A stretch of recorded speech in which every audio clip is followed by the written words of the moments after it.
All right, and welcome to the Destiny Corner. I'm your host, Dimitri, and I'm joined today, once again, by Joker, John, Jack, and my old college roommate, Adam. Let's go. So, it's been a pretty weird week in the Destiny community. We've had some really, really cool things get shown, some really, really odd things get shown, and some weird stuff has been going on in the community, and we're going to cover all that on this episode. So, first of all, let's start by introducing Adam to the podcast. Adam and I were college roommates for my last 4 months of college, and I didn't even find out he liked Destiny until the semester was almost over. So glad that you're here, brother. Yeah, I'm glad to be here. I just thought it was weird. As much as you were playing Destiny, I was kind of like staying low key from it. It just kind of sucked that right as soon as I started getting back into it and playing it competitively because all my buddies are like, "Oh, dude, we need you to carry in trials. We need you." It just like it all worked out, and then you come back to it and you realize like all the things like you love about it, and then it's like you realize all the things you hate about it and why you left it competitive. Yeah. Yeah, Adam's a pretty proficient trials player. I don't know how you do it, man. I really don't know how you do it mentally. Well, back in Destiny 1, it was easy because you actually cared. That comes off really nice, but no, like the loot was cool. They had new loot like almost every couple of seasons, right? Yep. New armor, new fucking visuals and stuff like that. So that was always fun to grind after. The lighthouse, I felt like it was a little more prestigious than it is now. Definitely look cool.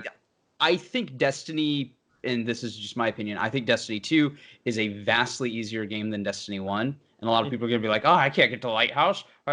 Yeah, but it comes down to like, there's a difference between game sense and knowing the game. Like if you're good at Destiny, it's probably because you're going to be good in other shooters. You have that game sense, positioning, you're really good on the sticks.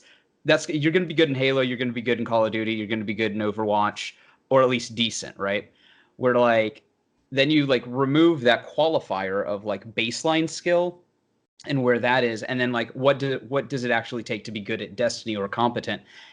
And that ceiling's like that, the floor and the ceiling distance is minuscule. And I think that's become even more in Destiny 2 because we have Revoker, we have sidearms that are basically last word on crack. And I'm not like bitching about like any of these weapons. I'm not saying nerf them. What I am saying is the game is a much easier to play game, but it's also much more frustrating because it's easier to die to bullshit. Mm-hmm. Right. I understand that. I think, that's a fair point.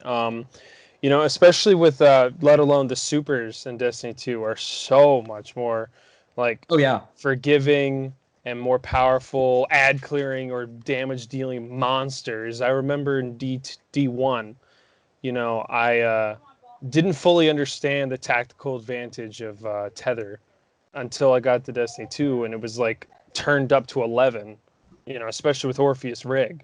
Yeah. So Or you have like Fist of Havoc, right? It went from a one bang, right? It was like a counter super.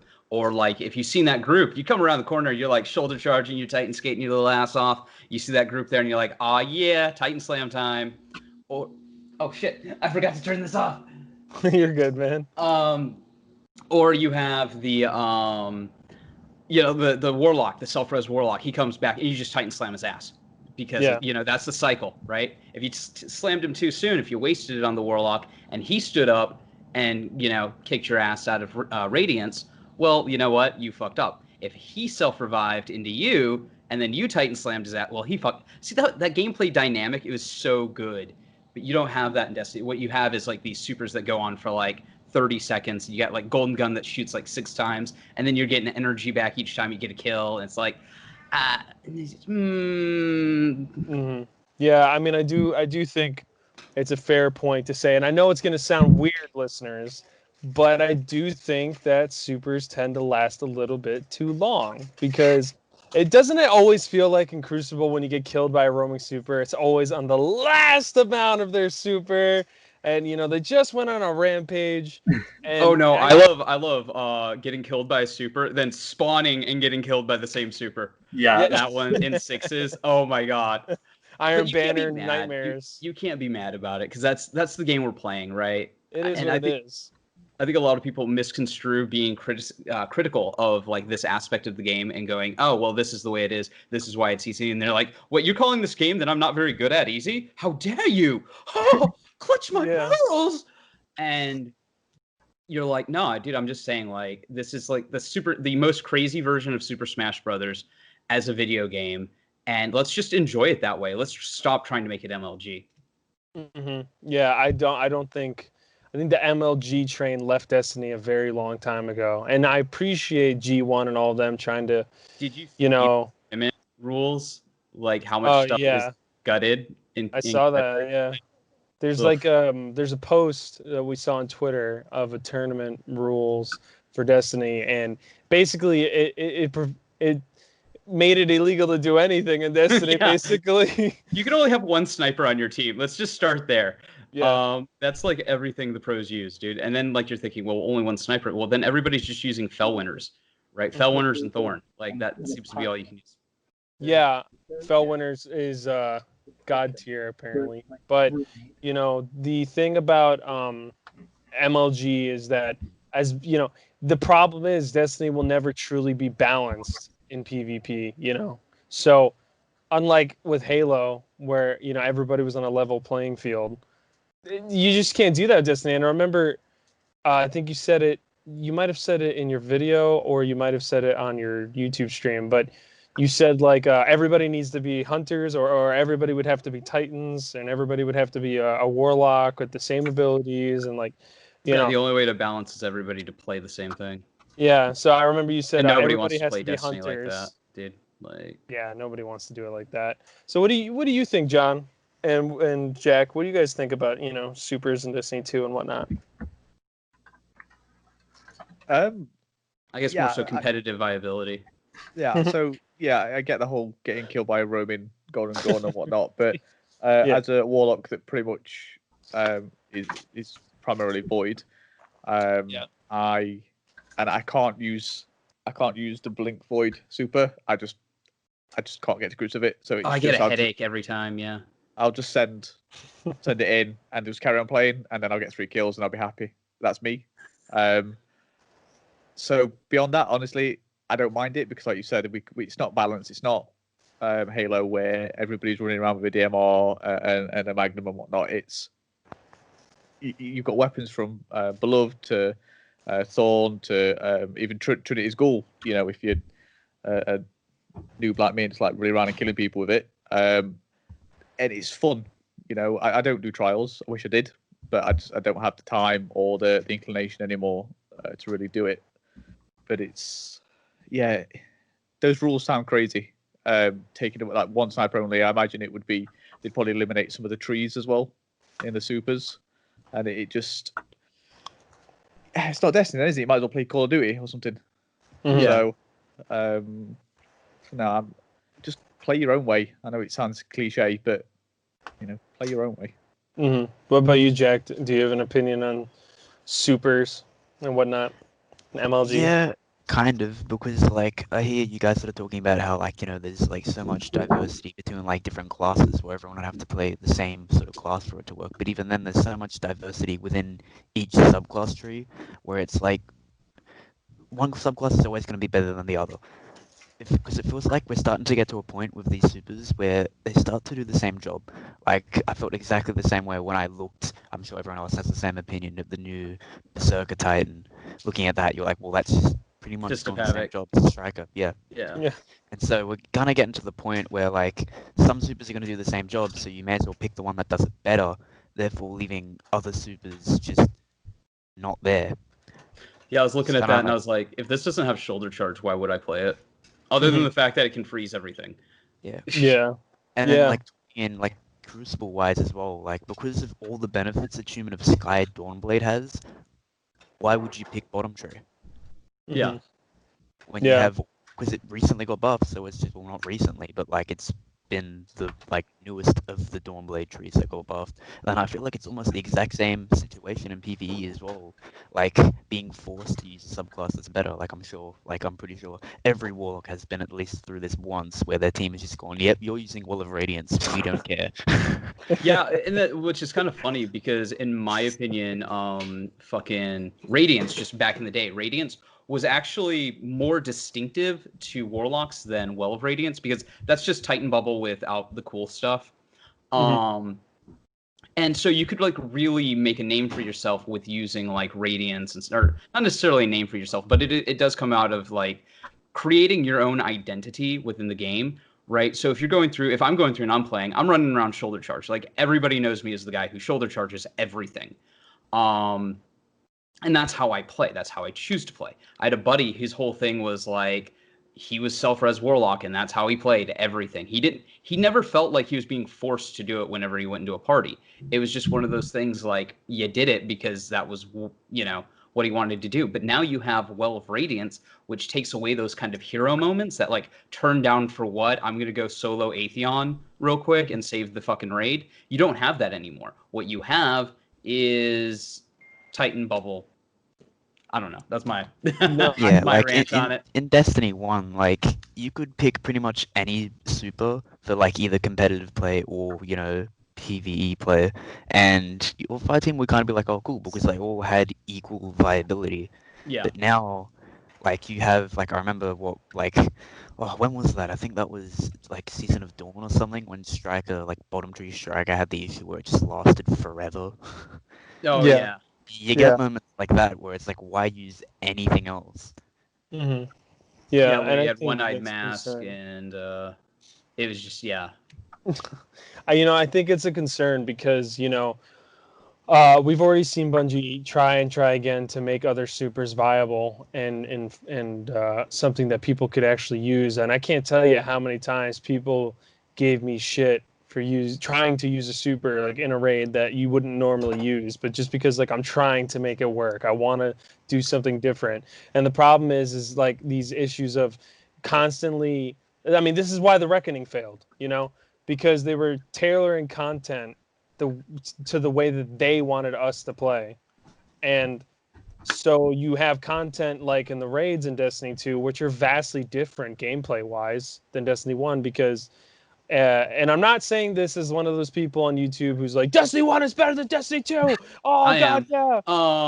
But in the terms of like mechanics of the raid, like you could have a hero moment, But in Destiny 2, you don't really see that as much because so much of it depends on everybody doing their job. And it leads to those moments of like when somebody fucks up during Garden of Salvation or something where you're just like, all right, just wipe it. Just wipe it. Everybody wipe. Luke has come out and stated, and I think it's in one of his little dev journal things that it's like players are so powerful right now and just the way that you interact with the game. The AI is dumb. Like, is anybody going to say Destiny's AI doesn't just kind of stand there? It's so stupid.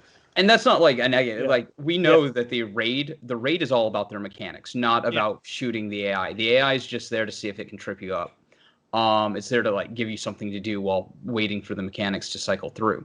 But I mean, that's why they've had to go into invincibility for bosses and boss stomps and stuff like that, is because the AI is kind of dumb and players can just circumvent the intelligence of the AI by just being somewhat intelligent, Yeah. And I think that's a problem that you're going to see in a lot of games. I mean, that's why we now have like death corridors in a lot of games, as opposed to like way back in the day when AI was like, go play Thief Dark Project, man. Like that game will kick your ass. And it's because the AI is intelligent but fair.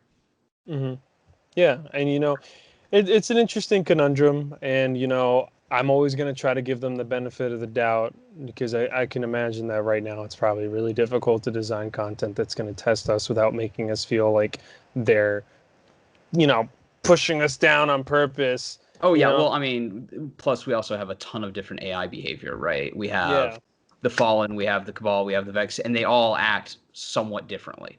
So there is that as well. I think they slightly missed a golden opportunity, in my opinion, with not doing a Destiny 3 to basically kind of wrap up like the Fallen story, the Cabal's story. Like the Cabal's just dead. We've kicked their ass out of our system, so that's an AI set that they don't have to account for anymore. The Fallen, their allies now, that's an AI set that they don't have to account for anymore. And then like go in and add like different behavior to like the Veil, bring those things eventually in, or the Vex and stuff like that. Everything that's left, like in my opinion.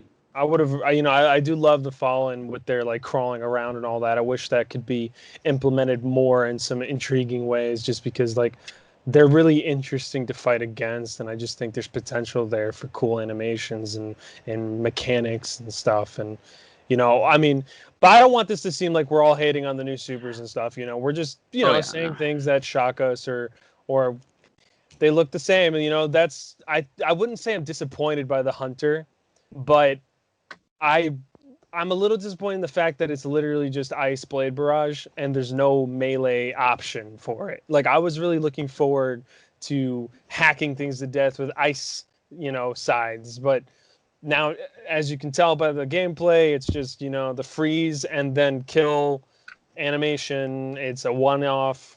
And I believe you get Ice Ninja Stars, and you get that primer. Well, my hope is that the supers are multi-tiered, like they were in Destiny 1, because they said Luke did say they're bringing back some customization.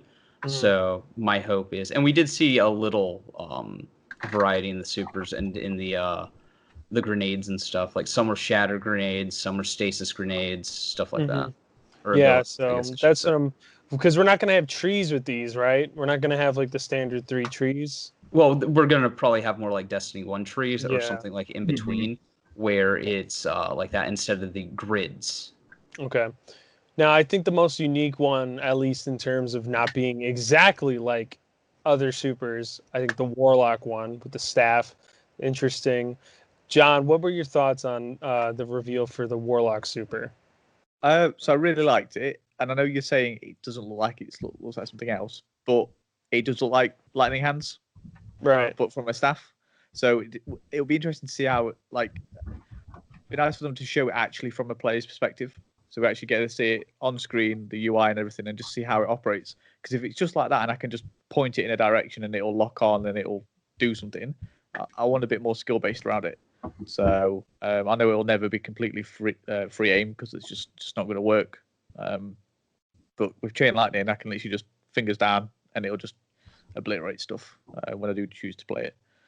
So, but it looks good. I'm envious of the pickaxe. I think the pickaxe looks absolutely awesome. So yeah, it would be nice. It's cooler than Blade Barrage. Yeah, well, but then again, that looks cool. So Becky runs that quite a lot when we're doing content out in the world. She'll just go up, and everything's dead. But what I'd like to see with a Hunter one would be if you could retrieve it. So maybe it's for that. So you throw it and then you go up and you pull it. Obviously, not literally pull it out of the corpse because of the animation, but retrieve it from the corpse. And if you retrieve it in a good enough time, you get another throw. Maybe not as powerful. Oh, kind of like the Titan Hammer or whatever. Yeah.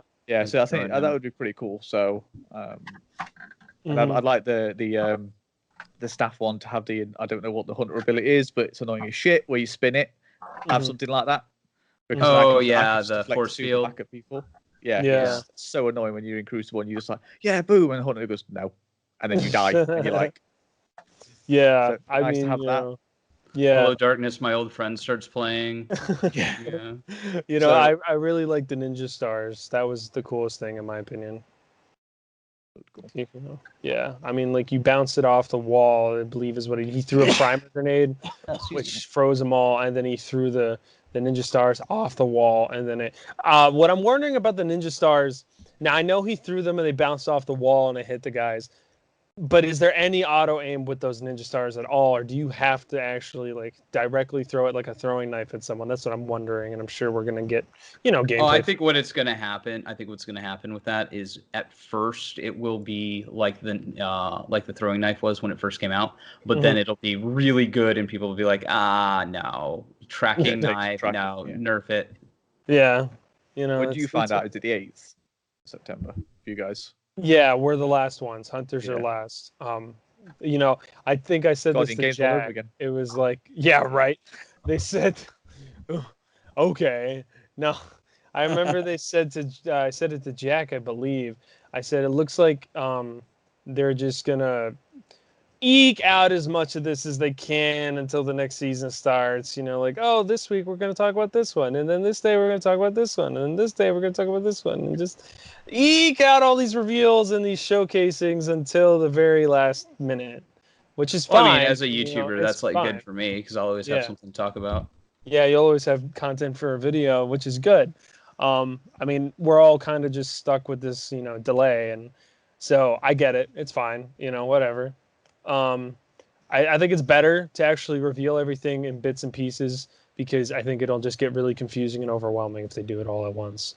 But I know that you seemed like you were a little disappointed by some of it. But let's talk about concerns for PvP with some of these abilities and supers.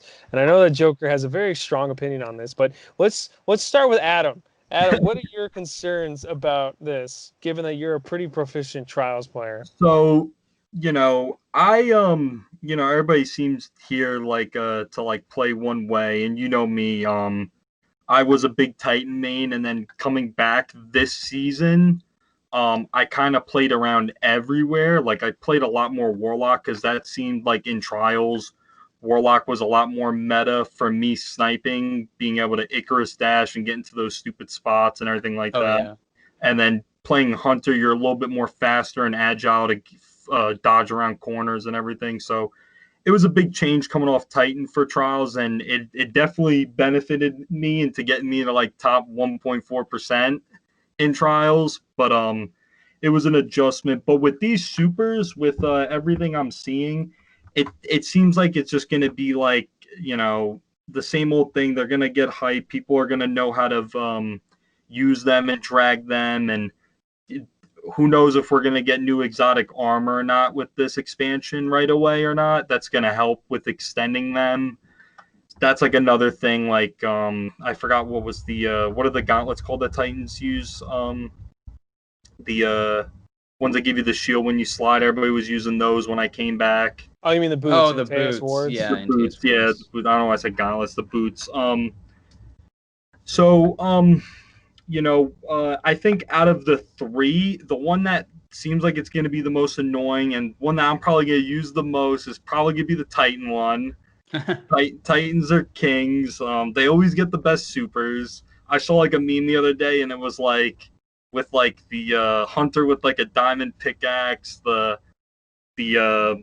Warlock with the diamond sword, and it was like two Titans just saying punch, punch, like because that's what all Titans do. We just punch, and I love it.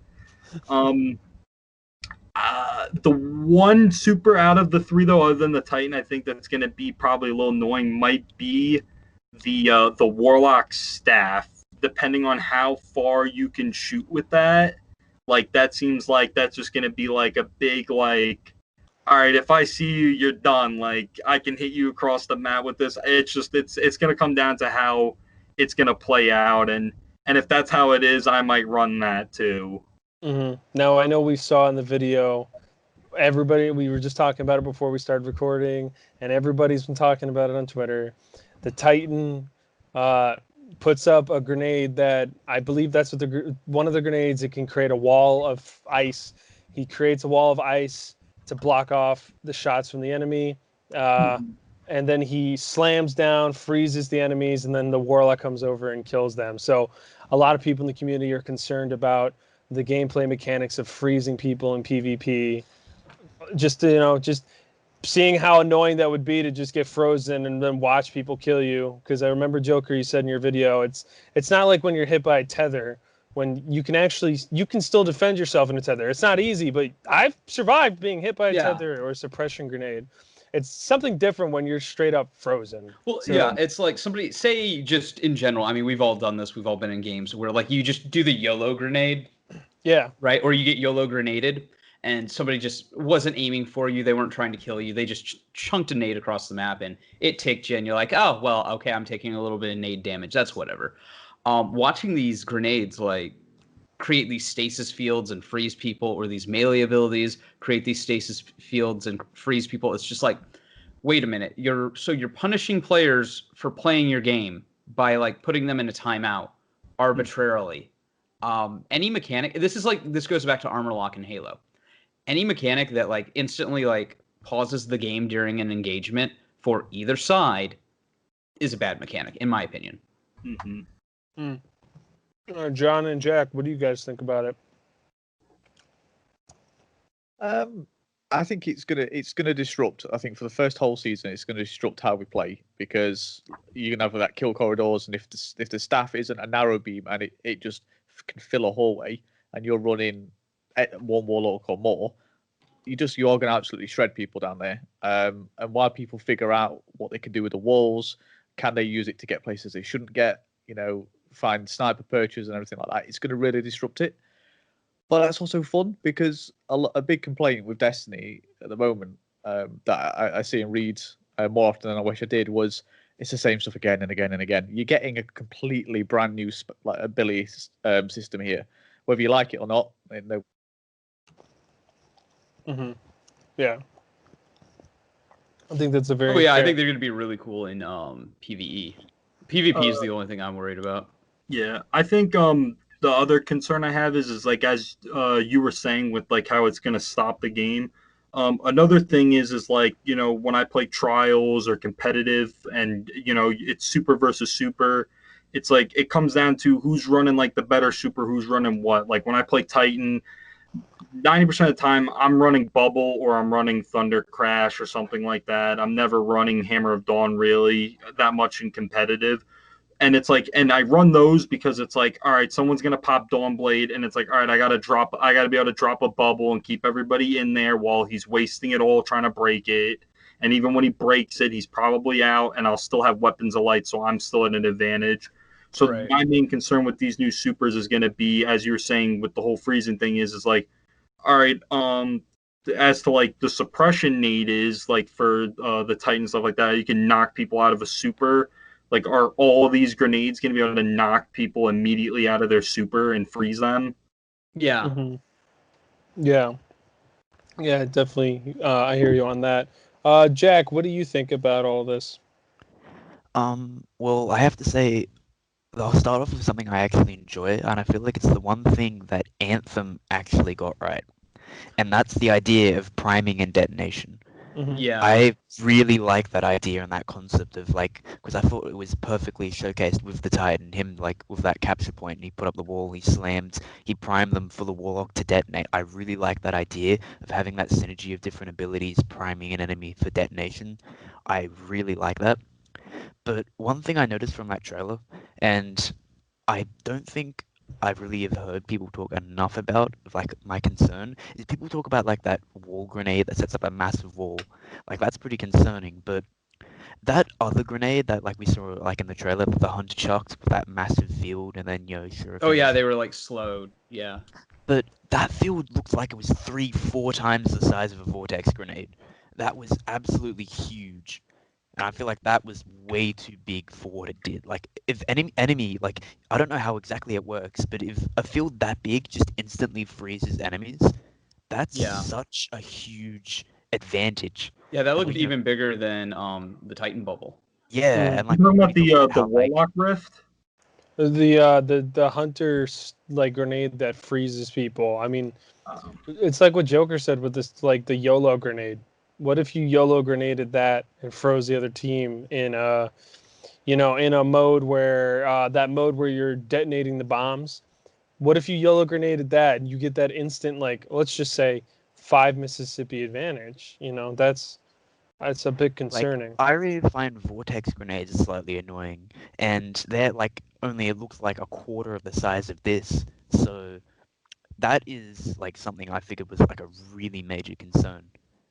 I mean, of course, we're gonna have to. There is always the caveat, right? And I say this. Generally, they obviously make these things look a little better than how they probably are, just to sell them. Yeah. That being said, I mean, we're talking about core mechanics, right? We're talking about freezing people. That's what happened in those trailers. We're talking about, just stopping people's abilities to play or putting up free walls. It doesn't matter how you want to frame it. Like, that's still what's happening in these trailers. And yeah, maybe the balance is that like these take longer to recharge, okay, that's cool, I guess. You know. So if we get into that and it's like, okay, well, what's the balance on this, right? Are these just made to look cooler than what they actually are? Do they have standard cooldowns? Do they have like extreme cooldowns? But even then, they still seem like power creep. Yeah. Yeah, and like Like even hella then power creep. you have the use of exotics tampering with them as well. Like you'll have a Titan running armamentariums and all of a sudden getting 2. Yeah. Yeah. Yeah. Now And, that's actually something I'm interested in. Will standard exotics work with these things? It would make sense, to be honest, if they Because did. there's in one of the footages, it's like the B-roll footage. If you look down when people's like killing things and they're creating orbs, instead of orbs of light, it says orbs of power. Okay. So there's something they're not telling us just yet about that. Okay. Orbs of power. Mm-hmm. All right. I didn't No, know that that could just be the rebranding for orbs of light as well. So, possible. like, Yeah. take that with a It's grain of very salt. possible. Yeah. Definitely super interesting. Orchid, now that Orchid's here, viewers, Orchid, what are your opinions on the new supers and abilities and whatnot? Orchid. Guys, I'm here. Okay, cool. Everybody's all sniffly. Hi. Hello. Hello. Good to All see you right. guys. Yeah. You caught us in the Finally. middle of our conversation about the new abilities and the supers and PvE concerns, PvP concerns, but You mean also how like Crucible is over forever now? Basically. Can't believe you replaced me that quick. God, what? No, we didn't replace you, John. I was only gone for like 2 minutes. So yeah, the weather's quite bad here. We've got a big storm across the south coast. So Same, so actually. yeah. Well, yours is a bit more deadly than mine. Mine's just A little power. bit. Yours is lives and trees and animals. And I watch a few streamers from the south coast, and they've just got their aircon absolutely pumping, and the percentage in the air is still like 50 to 75, which is like causing chest issues. So, but they can't afford to stop it because it's their lifestyle. It pays for them. So Yeah. whereas mine's just a bit of rain, and I'm British, so everything just stops when there's rain or snow. So it's fine. So Orchid, why don't you get in on this conversation about the new abilities and supers and PvE, PvP? Your thoughts? Oh my god. So I'm gonna address the Titan one first. This is just a Yeet Titan, but with ice. Like, what's the point? We already have that super. Like, I don't need another one that just like it looks spikier. I don't know. I'll use it. I mean, Yeah, I mean if it's OP, right? Like, if it's OP and yeah, like I'm gonna use it. I don't know if I really want to be like a scythe boy. I don't play hunter, so like I have one. I ignore it. It's really sad. It's sad and underutilized. So like not too interested in that. Like I really wanted to be just like a freaking like ice mage.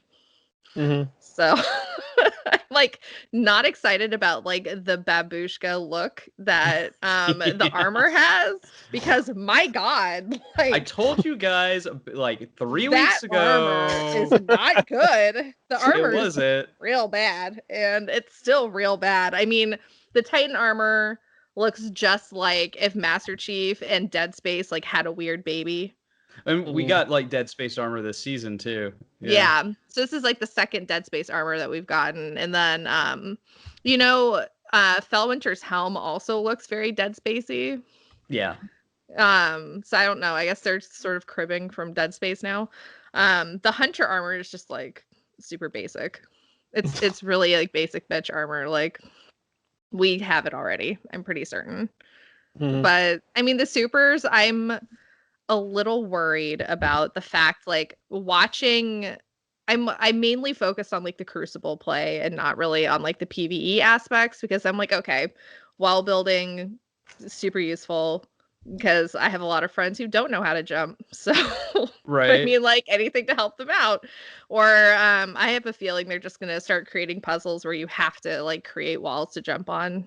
to get to wherever you need to go. So Oh, that's what I'm afraid of. I'm really afraid of that they're gonna like require you to use the super to be able to get to a chest or an area, or in the new raid you might have to use it. I mean, I don't know how you'd use it in like Vault of Glass unless they redo it somehow. You don't have the like the traditional steps on the jumping puzzle. You have to like throw them on the wall and like get over there. It'd be terrible. Let's not Yeah. not summon to existence.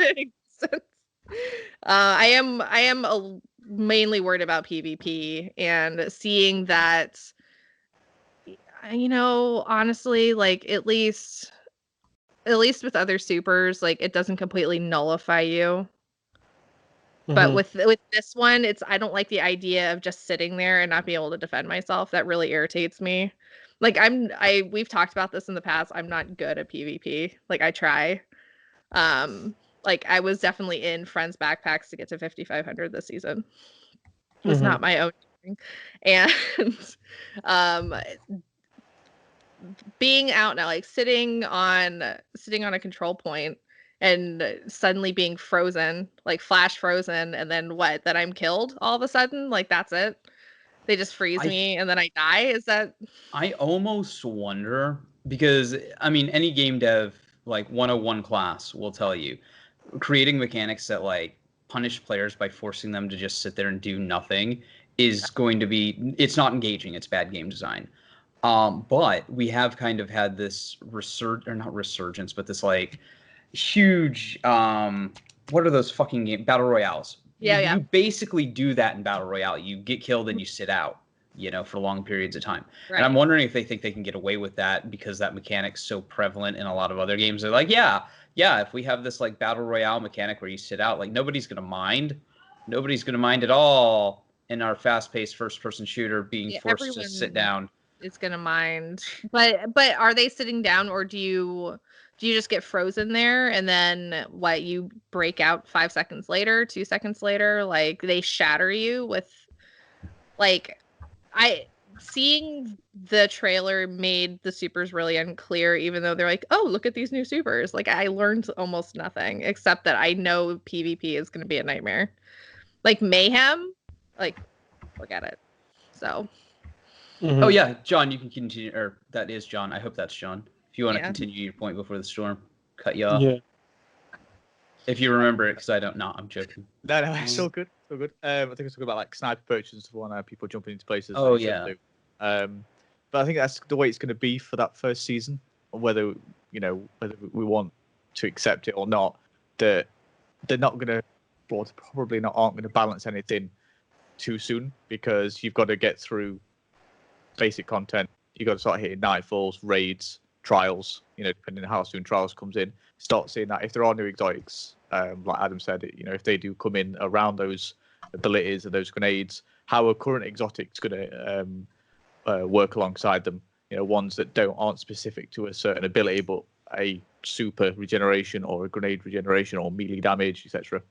Yeah, and I hate to not to go. But we know from like looking at Hardlight and looking at Suros, looking at a lot of the seasonal content, in fact, playtesting, I don't know if it's just, I don't want to say anybody who's playtesting at Bungie is bad at their job, because that sounds really fucked up.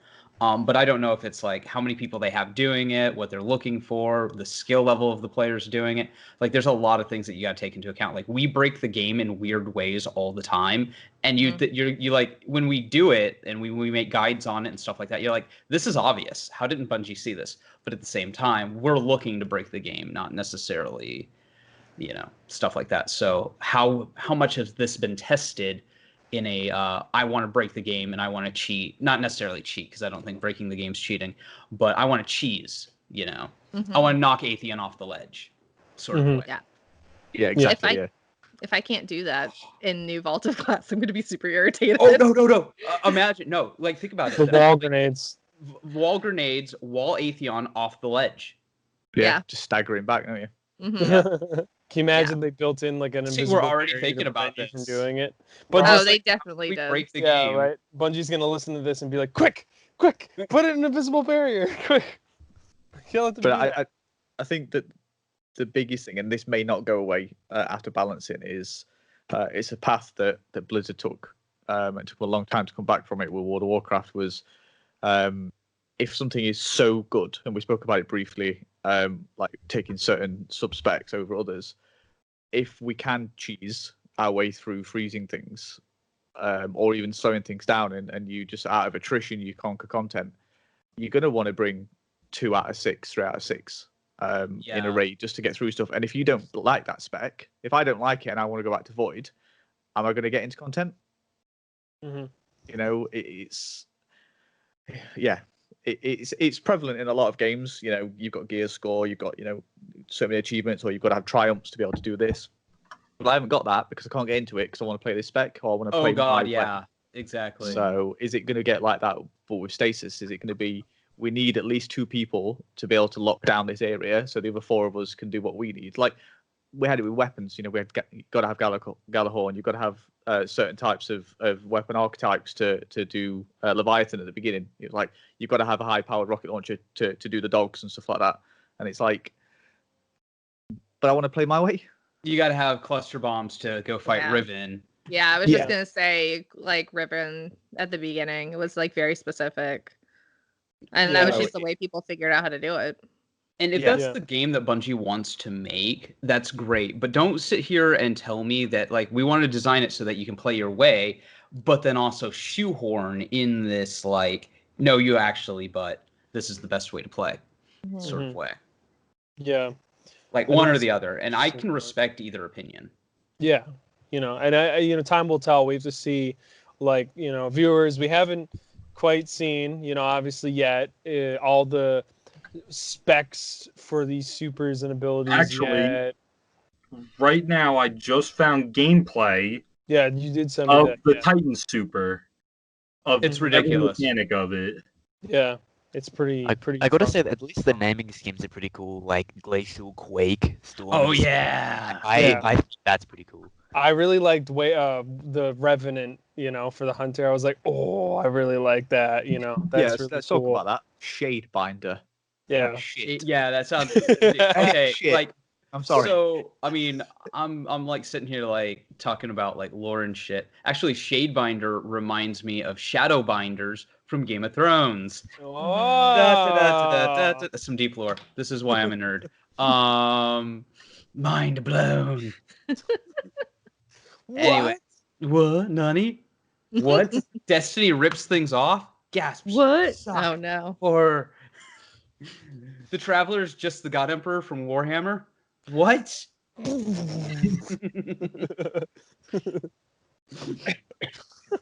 People like those episodes, Joker. They like those. They like listening to you rant about Warhammer. I love ranting. I love Warhammer, dude. Warhammer is such a great game. But I agree with you. Shadebinder sounded like when they revealed the names, and I was like, you know, Berserker. Was it right? Berserker? Yeah, Berserker. Revenant, and then it was like Shadebinder, and I was just like, oh, nah, pass. Sorry, it's okay, but it doesn't really fit. Like, it doesn't fit that naming style. It's not clicking in your mind. It sounds way too edgelord. Yeah. That's what it is. It's like Fantasy, you know? what is the most edgelord ninja not ninja thing?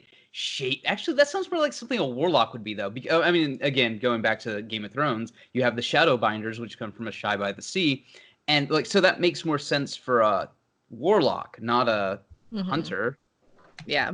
Right. You know, Shadebinder. You know, it sounded to me like something out of like ESO or like World of Warcraft or like Final Fantasy 14 or something. But it was just like I just feel like that would have been something like you're starting ESO and it's like you can be the Dragon Knight, you can be whatever the other hell, the Nightblade or whatever the hell, and then it's like you can be a Shadebinder. Like, I don't know, just to me it didn't sound like a Destiny thing.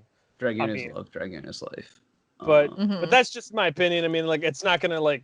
It doesn't mean anything. Like, it's not going to be like, oh, it's a shit super because the name sucks. You know, it's just like, I don't know, man. There's some catharsis. This is something you learn in writing, you learn in development, you learn in doing art. There is a catharsis to a name just hitting. Like when you like striker type, like that. Just you look at it and you go, yup, that's it. Shoulder, yup, that's it. Fist of Havoc. Yep, that's it. Mhm. Or Mhm. like wave the golden gun, stuff like that. It works. And then when you have like Shadebinder, and you're like, okay, how, Mhm. why? That's why I love the Hunter Revenant one, because I want to use it just based, like, and I know, Jack, you're going to be right here with me. I know that as soon as I heard Revenant for the Hunter, I was just like, yep, got to use it. Got to use it. Just Must. sounds cool as hell. Right, Jack?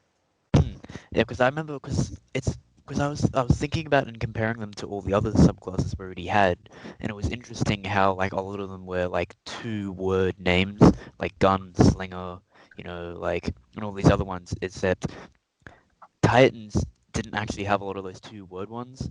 Like every single other class, like Warlock, a lot of them, pretty much all of them actually still like Storm, Caller, like Dawn, Blade, but then Titans just have Striker, Sentinel, just one sort of word things, and it makes me think of similar, just like, oh, lost my train of thought. But basically, yeah, I think it's interesting how they sort of deviated away from that for Titans and Hunters, but Warlocks keep that like 2-word naming scheme almost. Mm-hmm. Mm-hmm. Like they almost shied away from giving them all like badass, like just like 1-word names. Mm-hmm. Yeah, it's an interesting thought, and I think maybe I would have liked the Warlock more if it was just like Shade or something, or and that's just me coming up with something on the fly.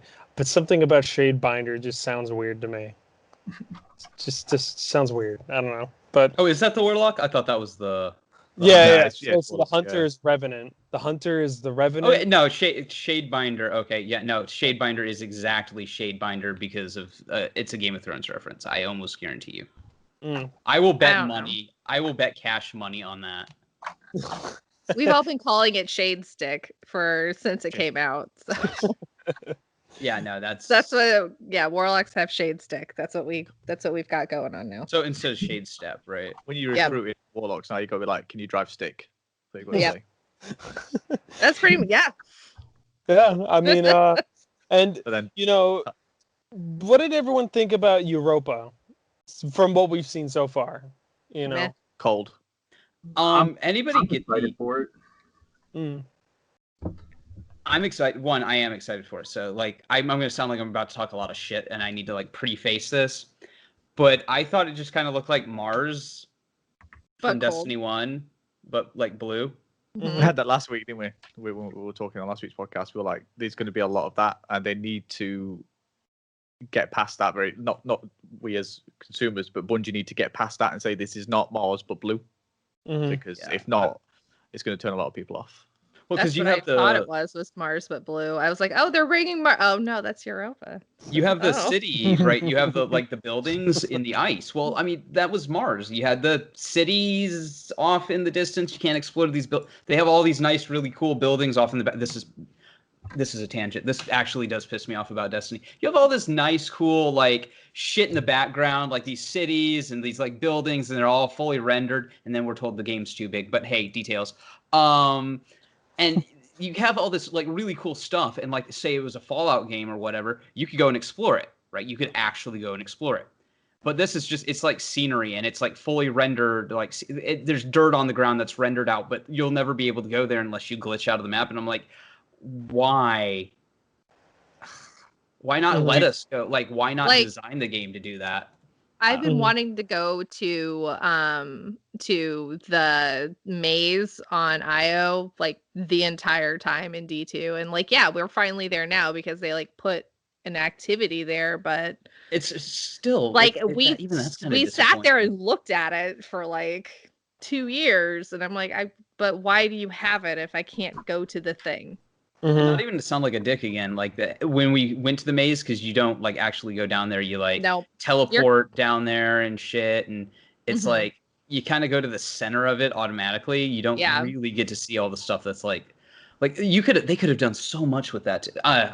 This is one of those. I'm a huge Destiny fanboy, but I understand kind of the sources of where they're pulling from. I know what literary references they're looking at Lovecraft. I think anybody who like gives it a cursory glance kind of gets it. They're looking at all these things, and it's like you're doing the easiest version of this you could, And that's not to say that game development's not hard. It is. I'm sure they work with very incredibly hard tools. Nuance tends to get lost in these discussions. But damn, guys, you're doing the easiest version of this you could, and you know it. I know it. Everybody playing this fucking game knows it. We love you. I love you. I love your lore. I love your game. But boy, oof, sandbagging it, man. And I know you can do better.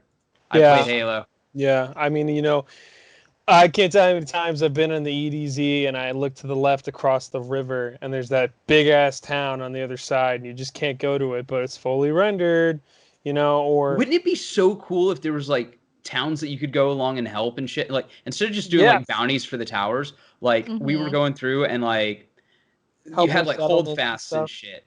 Yeah. Yeah. Adventures is that had a something I've different said. meaning. Yeah, Yeah. right? I Yeah, mean, like, this I is was something thinking, that I've said before. Bounties with a better context. Mm-hmm. It'd be like adventures that only had like a one-time thing, unfortunately, but it would literally unlock areas for you to go to. Mm-hmm. Yeah, and it's frustrating because I know I said this on a past episode, and I know the viewers will remind me.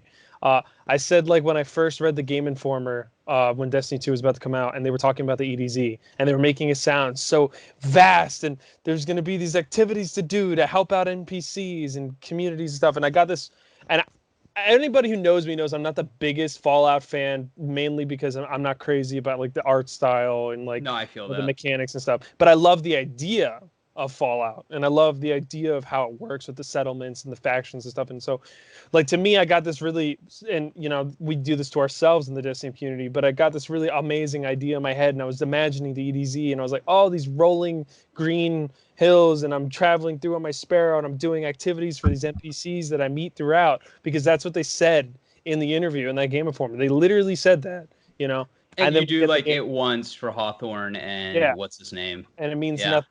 And and it's, look, you were talking shit about me playing Division 2 last night, but the thing that Division 2 does get right is that every like adventure that you do in that for a community, you see the fruition of that in that community. Oh, I went to save the Declaration of Independence, so then I go back to the community. There's the Declaration of Independence for all the kids to see. I do this mission on the rooftops to, get water or something, and then you go back, there's water tanks there, like you're like, and then, it's such a minor thing, but as a player, you're like, I did that. That's something that Exactly. No, I completely agree with that. That was like in Dragon Age. That's why I think I keep saying Bungie needs to crib off Dragon Age more than it does World of Warcraft. Luke Smith has such a fucking hard-on for World of Warcraft, and it's gross. He's not even doing it right though. No, Yeah, he's like everybody knows he's like, I was there, I was the scarab lord. And I'm like, I don't give a fuck, dude. Stop being that high school father who was like good when he was like a quarterback, but like never made it to college, and like pushing your dream on your kid. Or Like that's like literally what it is. Mm-hmm. I think again, Destiny would be a better game if it was an RPG instead of trying to be an MMO. Do like Mass Effect. Like, imagine if Destiny 2 came out and it had like maybe just kind of a piss ass like 5-6 multiplayer maps. Like, we'd hate it, but like 5-6 multiplayer maps, but the campaign was as big as something like, and it didn't even have a raid. Like no raids, maybe 1 or 2 strikes, whatever. And those were going to come out later because we did get support later. Yes, we'd bitch about it, right? But we bitch about everything. But the story mode was like this long, expansive, multiple choice Mass Effect-esque story mode. With exploration in tune, like with all the exploration of Mass Effect. Yeah, with all the No, I wouldn't want that. Oh, okay. Well, fair. No, I wouldn't. I wouldn't want it only because I have Mass Effect. No, that's fair. And I know BioWare would have done Mass Effect better than Destiny could do a crib of Mass Effect, because Destiny does not do a crib of anything well. Like, so, I mean, Destiny should go be Destiny, and I accept this game with all of its, with all of its trash and with all of its treasure too, because like we wouldn't be talking about it right now. No, like on a exactly. Friday night if we didn't love Destiny. Well, But it's raining for me on a Friday night. And Aunt, my wife, I got it going on right It's a now. sign. Inside. She is streaming a pigeon dating sim. I'm not she's joking. playing Hatufo Boyfriend. Yes. I Her, love that I'm gonna game! plug it. I'm gonna plug it. Her Twitch channel is Moe. This is the greatest fucking name ever, by the way. Go for It's it. Moe Blob 42069. That's amazing. Nailed it. A pigeon dating simulator. Yeah, it's Hatufo Boyfriend. It's I mean, you are the only human at a pigeon school, and you have to pick a pigeon that you want to date, and you can date one of the teachers too. What the hell? They aren't all That's so pigeons either. They're all creative, they're all birds, but you know. At least it's great. You're giving me bread? It's not like I want it. They also have a Christmas one. What? Yeah. Oh god, it's so I love funny. this game. And It's such a good like, game. It's not drawn pigeons, dude. It's like No, literally they're somebody literal, took like- pictures of pigeons. They took pictures of pigeons and then just stuck it into a game. It's amazing. I love Oh it so my much. God. Yeah. No, That's it's a like- great game. It's very fun. entertaining. It's if you like visual novels, it's a visual novel. So Pass. Talk about a tangent. Pigeon dating simulator. I love that game. That's good. No, that's cool though. That's cool. I'll be Oh, here I 5. set it up for it's so the stream is like Pigeon Dating Simp 2020. I love it. But, that's 2020 right there. Yeah. I'm gonna play the KFC dating sim. That's On what stream that's her soon. next one. Yeah, that's gonna be my next game. Right now, Oh I'm god, playing Halo after the for Pigeon first Dating time. Sim, playing KFC. Oh boy. Greasy. The KFC one is just that one's also amazing. Oh, It's so we'll have to shiny. check those out. Oh yeah, Sorry. Colonel we got Sanders is very handsome.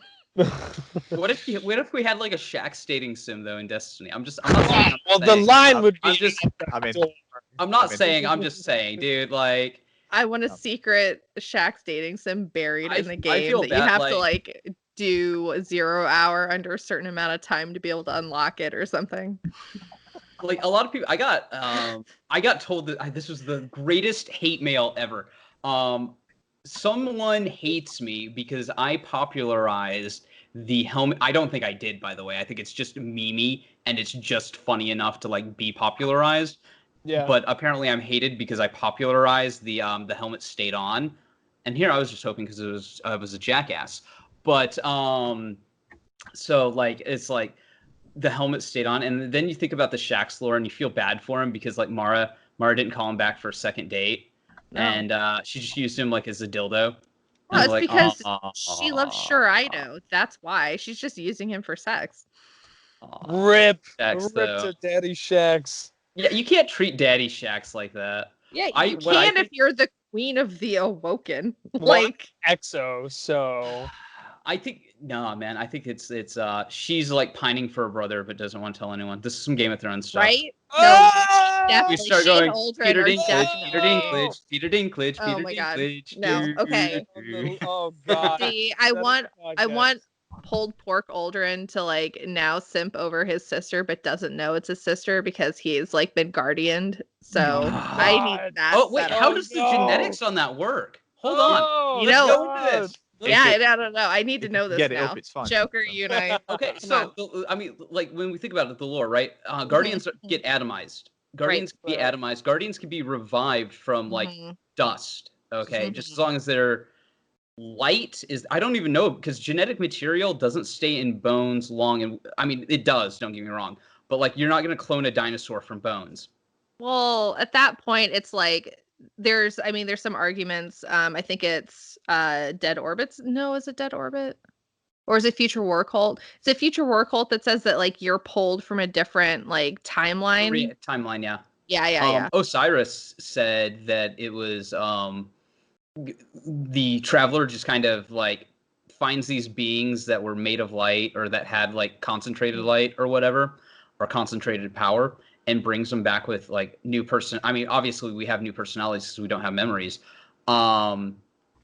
And so Osiris is like, how do we know that we're not just like a fucking traveler toy, you know, basically? I'm absolutely certain we are because you don't know like if you have no memories of anything and you believe whatever your fucking ghost tells you, like Yeah, dude. I mean, that's kind of it's the really Destiny sketchy. 1. It's the best way to create like an army of soldiers that don't question you, is to give them a lot of really nice things and make them like feel indebted to you. To be a Oblivion god. vibes. Tom Cruise Oblivion vibes. I've never seen them. It's I think the literally ghosts the are in same as much in thing. the dark as we are, though, aren't they? So, The ghosts are definitely. Yeah. I think the ghosts are tools. I think the traveler is evil, definitely. I like the theory though that the ghosts were Hashtag created by the darkness. I have not heard that theory, and now I want to. Okay, so I mean, it's basically TLDR. that. When the traveler and the darkness fought at the end, it wasn't the traveler that created the ghost; it was the darkness that created the ghost.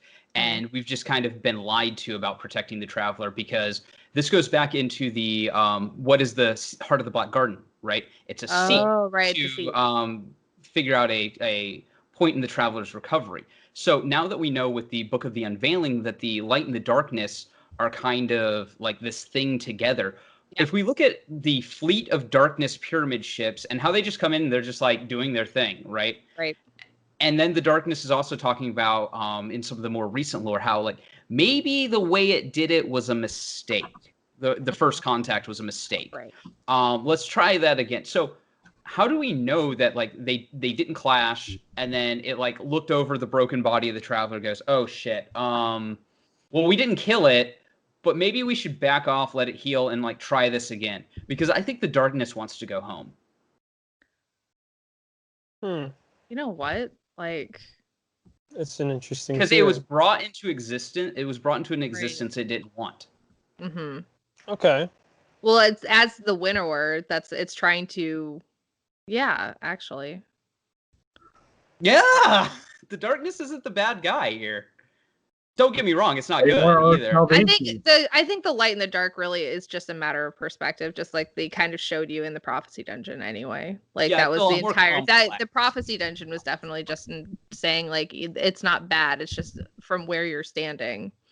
Yeah. Well, that goes back to the dogma of the traveler. Right. What do you think, John? We got into a tangent. I apologize. Sorry. No, it's all right.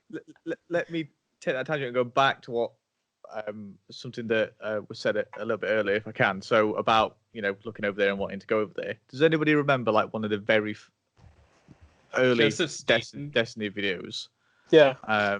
And it was like you rezzed here, and it was literally showing you the Cosmodrome. So you rezzed surrounded by all the cars, and the guy narrating the video was like, "You see that over there? That mountain? You can go over there."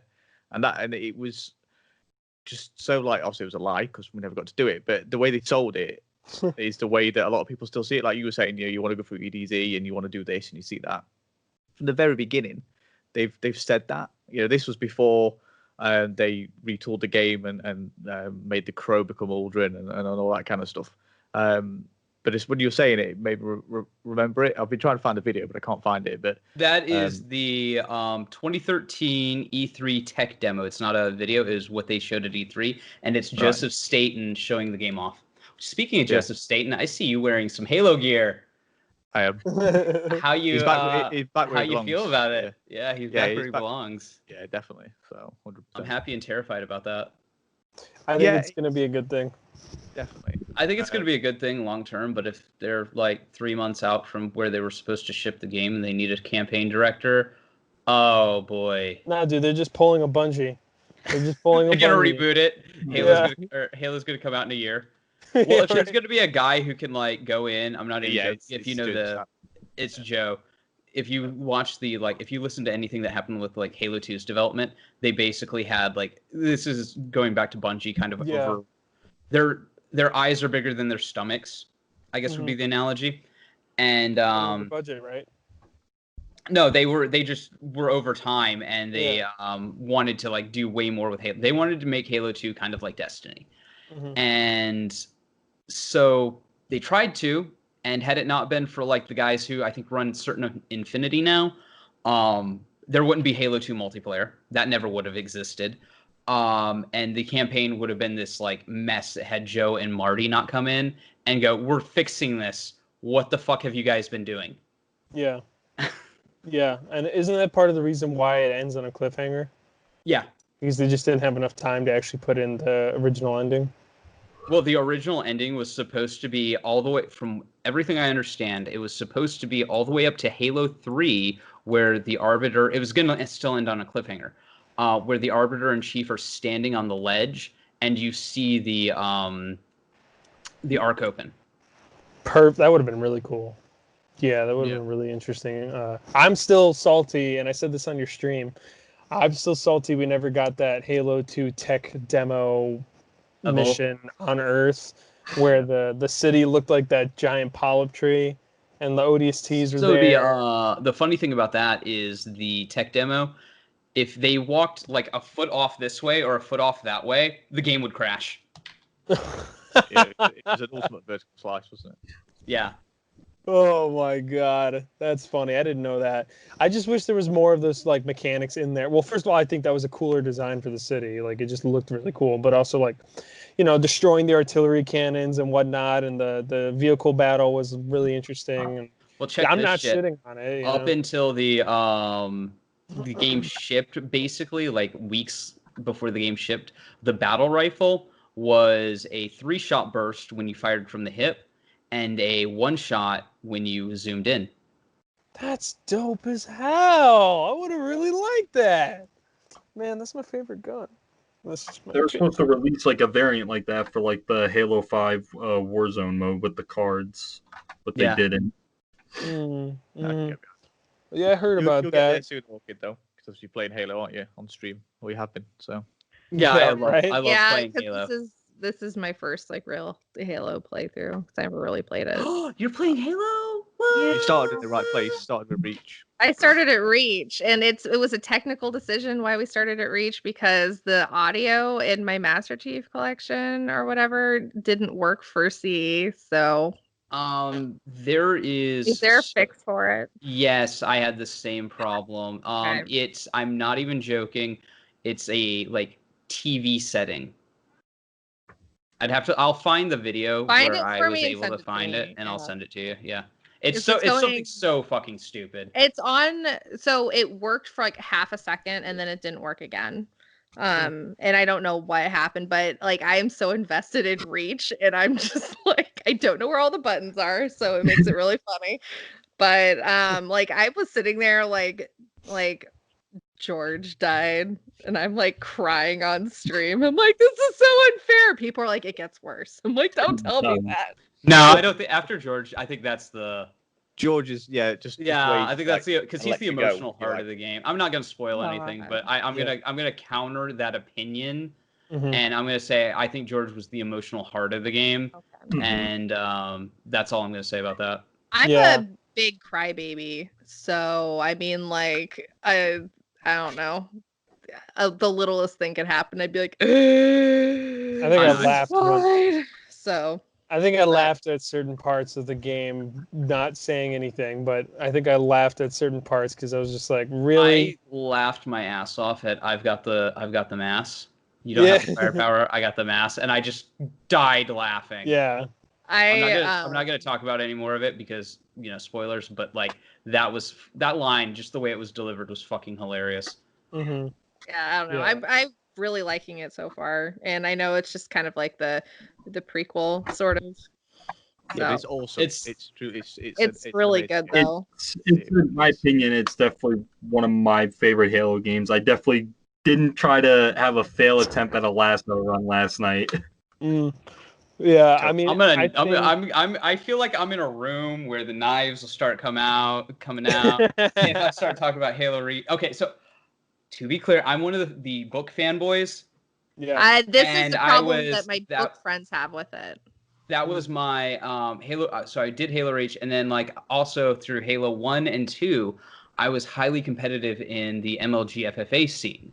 So I had a very definitive way that I want to play Halo, and Bloom's sprint and armor abilities was not part of it. Yeah. I mean, I think I enjoyed it for what it was. but I didn't really invest. That's the thing. too I've gone much back and played it since. Like, I recently was gonna do like a why I don't like Halo Reach kind of vid because everybody keeps asking me about. No, everybody keeps asking me about it because I talk about it all the time. And so I was getting the footage, and I'm like, I don't like it, but I get why people do. Like, there's a really good technical, the way the technical storytelling is done here. While I don't necessarily like it from a lore standpoint, I get it. I get why people like it. Mhm. Like, I don't know any of the lore at all, so I'm just enjoying it as just like Exactly. a potato that's just playing the game, and I really like it because this is what gets me so frustrated about Destiny, because I sat there and I was playing it, and then I just make the comment, I'm like, oh, this is like Destiny, but it has a story. And then like everyone lost their freaking mind. Oh. Well, okay, so I mean, this is like you played They're Curse like- of Osiris, right? Like, Yeah. obviously back when it came Lord. out, and you're a lore fan, right? I am a lore fan. The betrayal of Osiris. That's basically how I felt Yeah. playing through all of Halo Reach. Like, if Okay. you hated the betrayal of I Vance did. and Osiris, and you're just like, what the Mhm. fuck is going on? Yeah, no, Why? that was That's how I felt through all of Halo Yeah. Reach. So Mhm. I Reach just is like biggest. Sorry, forget. go Rich. no, go ahead. No, you go ahead, John.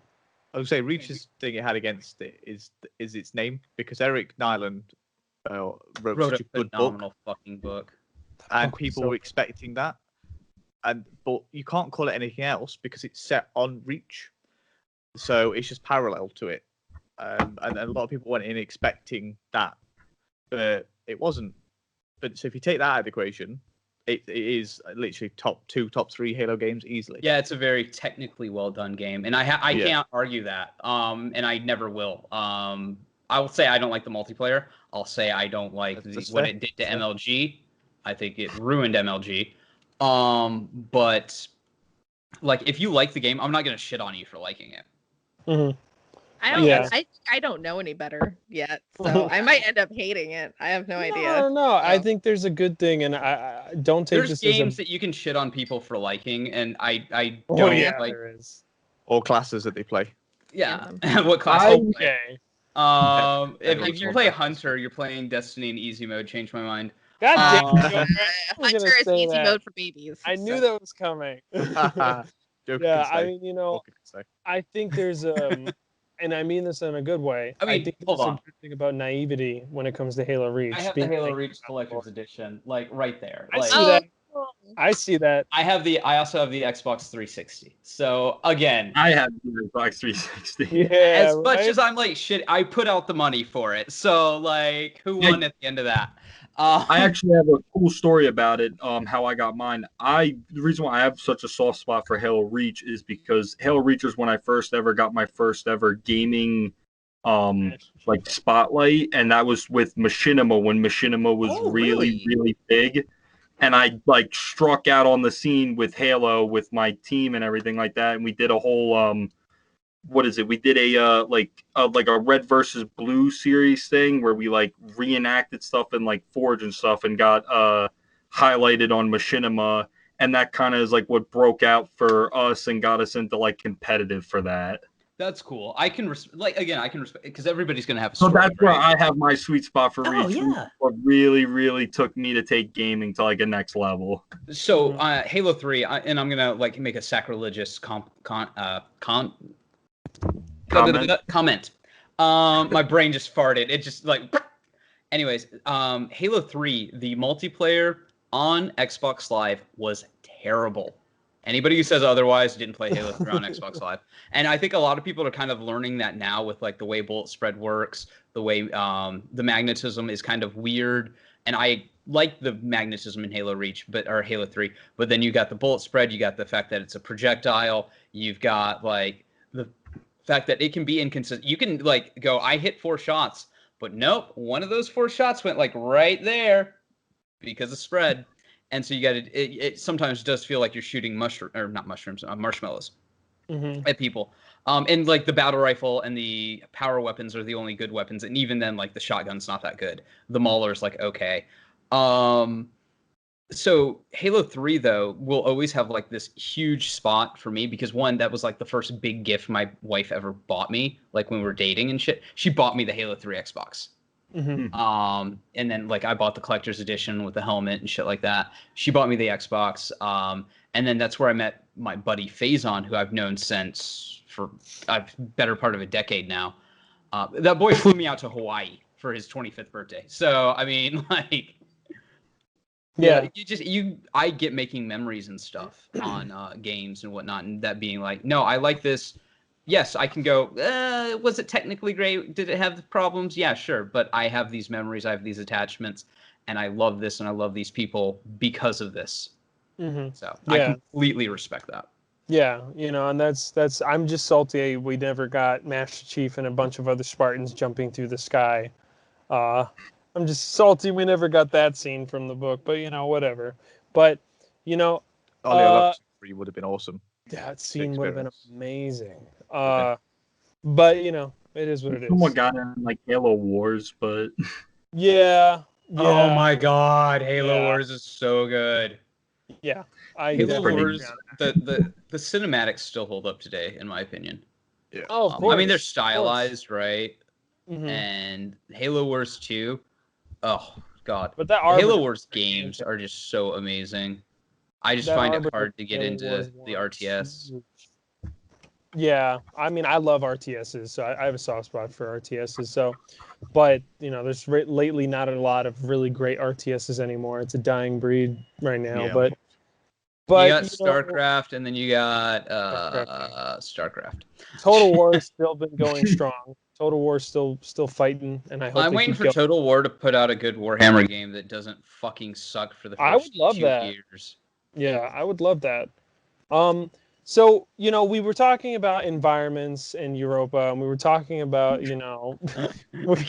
long time ago, Digress like half digression the an hour podcast ago. is what I keep saying, dude. Oh, good. You got to call it that, the digression podcast. I should change that, 2 beers and a digression. right? I'll put out a poll and see what people think. But I definitely think it looks interesting. I know people have said that pyramidion style area looks like the beginning of a strike, which probably it is. Or the Volta Glass. That's my. Or the Volta Glass. Because they got to figure out where they're going to put the end. If they're going to do the Volta Glass in its totality, then you have to have the opening of the Volta Glass. Well, are they going to allow you, or is it going to be in an open area where other people can help you open it? I mean, Are they going to have enough? Are they going to have Right. enough people allowed in an area that they mean, can help you open? They I could feel pull a like gun what they're gonna do with Volta Glass is what they done with the last 2 events with Prophecy and the EDZ thing, where it's just right there at the tower. That's what I feel like they're gonna do. I feel like they're gonna lazily just throw it up there, because now Or they have like the it's dungeon in up there. Now the only the thing they don't have Cosmodrome. on the tower is a raid, and they're probably just gonna throw it right there on the tower. Jack, I mean- what did you hear? I mean, another thing that I reckon they could do is very similar to how they did Garden of Salvation. I mean, you start off on the moon and then you take that giant Vex portal. Mm-hmm. So I mean, you could do another thing where you start somewhere on Europa, I guess, like, like the You beginning. could do point it from there. 0 hour, where you could see the Volta Glass, the little Easter egg, and actually go through the portal. Yeah, I mean, go through a That portal. is Oh and yeah, then but they teleport took there. that out. They're taking out IO. Oh yeah, they are. It's getting taken Yeah. out. Because I agree with that would be so cool, dude. I mean, you'd wind up skipping the Templar, but like, hey, like Bungie's job would be easy. You just go in and face Atheon, and that's the that's the Right. That's Just that's it. the glorified Vulture boss. That's all of it. Yeah, Surrounded by 15 champions. Oh my god! Okay. 3 of each Am kind. I the only one? And I know I'm not. This is a hyperbolic You're not the question. only one. I know where you're fucking coming. hate the champion mechanic. I It's hate the it. worst mechanic in Destiny. I It is. hate it so much. And like I understand they're like, oh well no, you're forced to play with certain weapons because they're like, that's them telling me how to play my freaking game. Like, don't make me use a fucking sidearm, Bungie. Yeah, Mhm. even Like, allow me to put it on any Stop weapon. it. Yes, Stop yes, it. John. I agree with If you. if I wanted, yeah, I should be able to put unstoppable like on my gauntlets or on whatever freaking weapon I want. I don't want it on just a hand cannon. I don't use hand cannons unless I'm in PvP. Right. And I think that's a Period. fair point. I just did a Master Nightfall for the Solstice helmet, and I wanted to die inside because of the weapons you have to use for those champions. And I'm sitting there, and I feel underpowered. I feel like I'm just pissed off, and like, Well, and it's it wasn't artificial fun at all. difficulty. Yeah, and like I told the guy I was playing with, and you know, I'm so sorry I can't remember your gamer tag right now, but I'll find it and I'll plug you on Twitter. But you know, I felt really annoyed because it was like, one, it's not fun to play content that has like 8 modifiers against you and there's none going for you. You know, and I said to him, I was like, this isn't like the Nightfalls in Destiny 1 where, you know, it'd be tough and it would have modifiers against you. But you'd also have like a modifier on your side to like give you a Yeah, fighting like the burns and stuff. Yeah, Yeah. or specialist. The or fact that something. they changed the way the burns work now, like Yeah. this year, irritates me because like at least we still had that. They're like, oh, it's void singe. Oh, okay. Let me just like get all Everything my in the void raid's gonna shit use out. void, Like, but everything in the raid's also going to use void, so they're going to one-shot you on master. You know, it's fucking stupid. Yep. And like the Nightfall this week is atrocious. that's because it's a garden world and no one likes that one anyway because it's 90 Yeah. minutes long. And last week was worse because I did that on master festering core, and I wanted to die inside because that strike, in my opinion, is not very good. But you know, Neither it's is the same problem. It's just the same problem with like a boss, and you're stuck in the room with the boss, and then he goes Right. immune, and you get surrounded by all these enemies, and there's the taken blight things that fucking Yeah. launch you into the wall, and but you're also getting slowed down. Oh, and don't forget the Cyclopses in that strike that can also like trap you, and then you die, you know, and Mhm. it's just so that whole strike was like a massive anxiety attack for me, and I got it done, you know, but it sucked. So, and I was highlighted by the champions because Mhm. they did go in the right direction with putting unstoppable pulse rifle on your gauntlets this season. But it's like, stop having these one good ideas and 1,000 bad ideas with these, you know, artifacts and shit. Just let us put it on whatever the fuck, Right? you know? Or maybe at the very least, unstoppable on all rifle-based weapons, and then you know, Well, I'll tell you why they barrier do on it. fast It's burn their way of controlling the meta Yeah. without actually balancing the game. Yep. Right. Yeah. It's lazy, honestly. Yeah. You know, and it's frustrating because I was so psyched this season. Like, don't get me wrong, I love using my outbreak and I love being able to use unstoppable on it. But if it's not unstoppable, I'm just in a bad mood because like I don't want to use any of the other weapons that they want me to use. And so like having unstoppable or something on Sunshot would be really fucking cool. But we can't do it. So even though they buff Sunshot, who cares if I can't use it in the tough content, you know? So I you don't know, know. that's I- I feel like Sunshot really was like a buff for like PvP, but you saw from like the clip I sent you last night. Sunshot's been like my go-to exotic hand cannon now. And then Oh, I they love that buffed hand it. cannon, dude. It's Yeah. so good. It's And so it's sexy as cheesy. hell. It was But one of they my gave it to favorite 12 guns when I shots. first started playing D2. Like I fell in love with it. It's Yeah, just so and, you know, pretty, also. Yeah. It feels way like if you compare it to like say Thorn, another 150.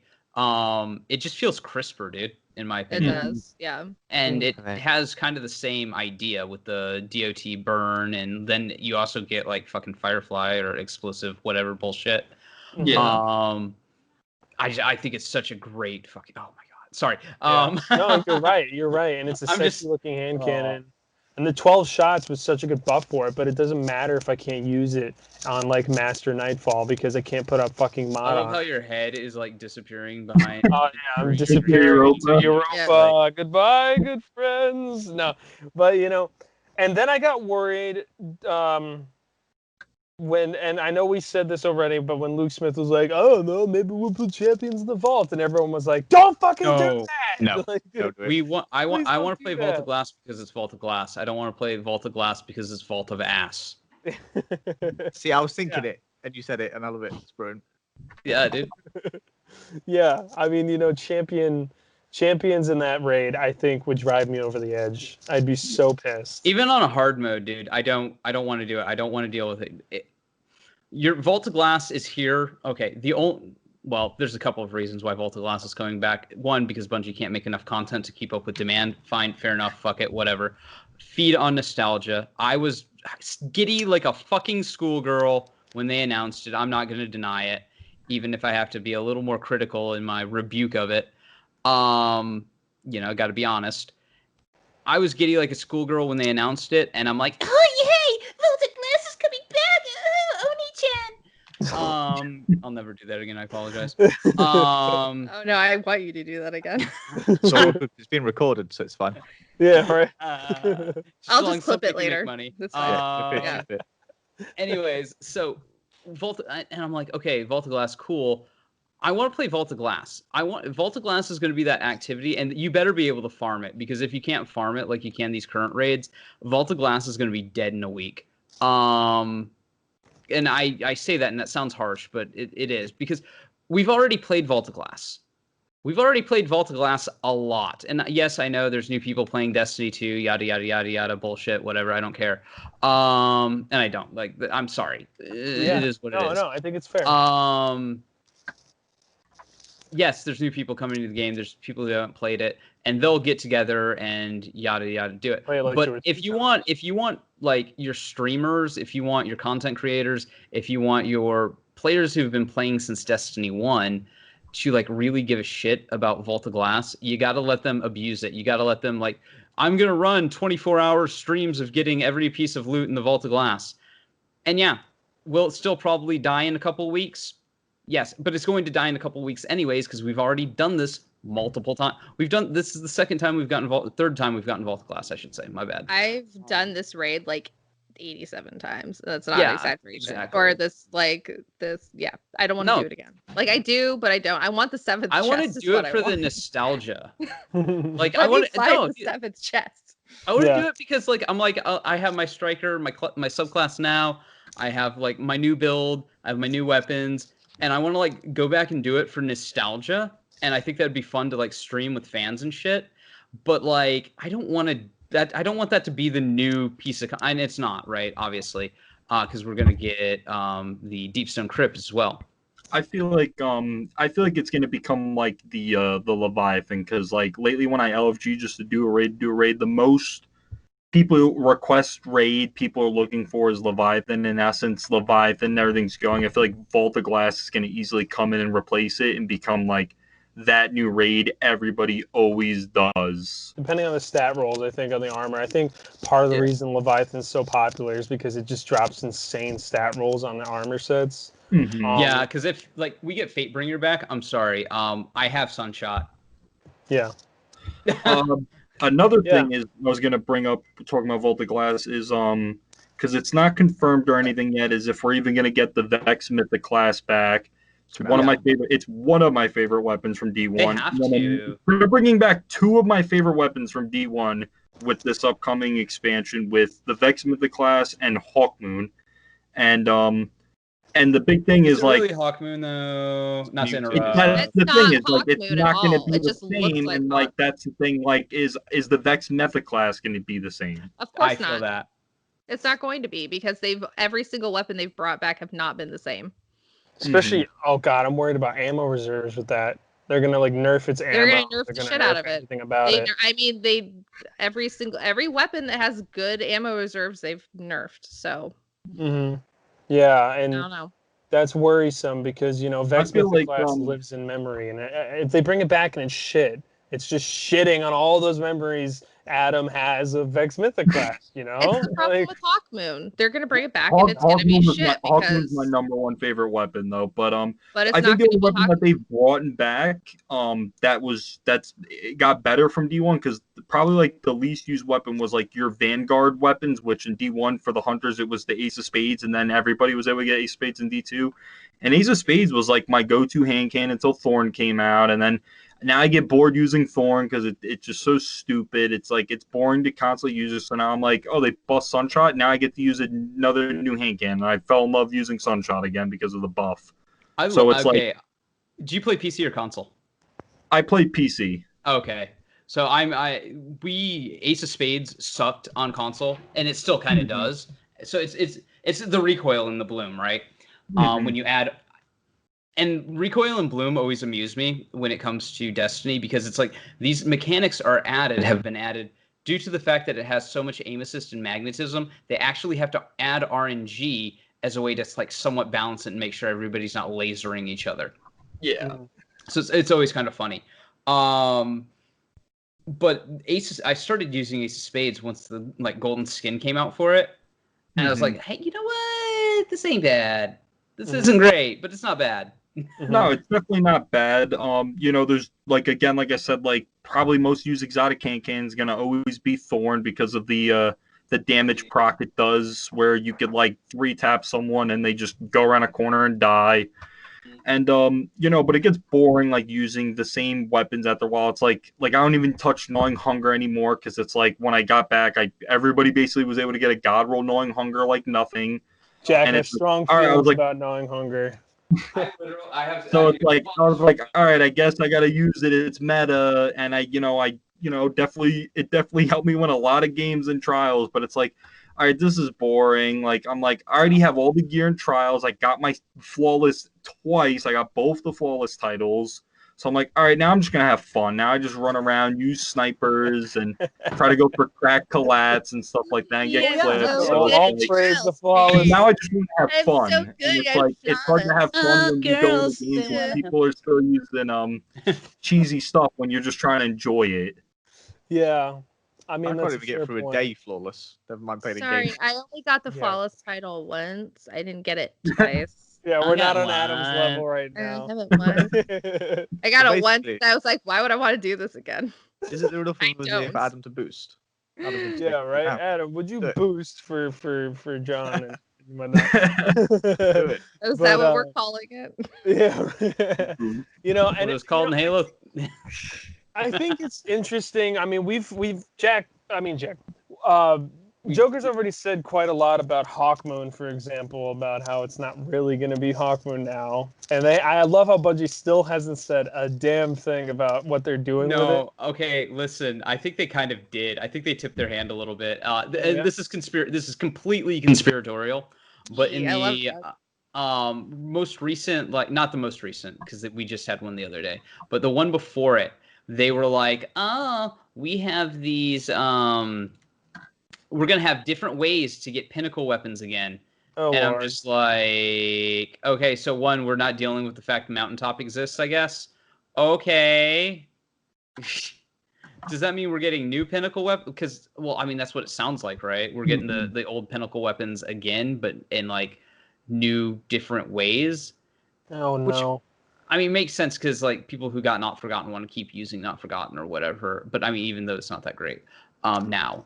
I'm not grinding for Redrix again. Personally, my favorite legendary hand cannon, and people always give me shit for using it, but I still dominate with it, and I'm upset it's getting sunsetted because it's a exotic like requirement weapon is Rose. Oh yeah, my god, yeah, favorite no, dude, I legendary feel you. hand cannon. It's a really solid But Rose is 150 hand good. cannon. It's an amazing hand cannon. I actually pulled it out and just kept using it. Mm-hmm. I don't know what exactly. What do you think about Hawkmoon, Joker? What is it? I think what they're gonna do. I think Hawkmoon's gonna come back. I think it's going to be Not Forgotten. Oh, come on! No, don't say that. Oh, I think it's going to have the. I mean, and then I hate to say it. We just saw Beloved as a pinnacle weapon. I think that's going to be a pinnacle weapon. I think that's the pinnacle, and watch it be called like something stupid, like Adored. Yeah. Oh God, no! Is this real? Yeah. Yep. I just. Oh my! I was being Jack, you want to tell him? facetious. Jack, go for it. Tell him about it. It was someone posted it, and they said that it's supposed to be a brand new sniper called Adored supposedly, and it's gonna be a pinnacle / ritual. They didn't specify it, which is interesting. Again, this is a leak, but Well, yeah. the way that they're doing pinnacles and rituals now, they're the same thing, and you can do them from like. There's not a Gambit, there's not a Crucible, there's not a Vanguard. It's like one quest that you get through, and you can. It's like it'll probably be like. Have you ever seen those like kill quests where it's like kill 800 things in Gambit or kill 5 Guardians? Yeah. Well, do That's you what it'll remember, Jack? Did it say in the leak, Adored is gonna have bad PvP stats? It did say apparently that it was gonna have quote unquote shit PvP. So perks. the leak shows that Adored was being used in the Crucible, and it's gonna be the new Pinnacle, but and it looks just like Beloved, but it's gonna have shit PvP stats. And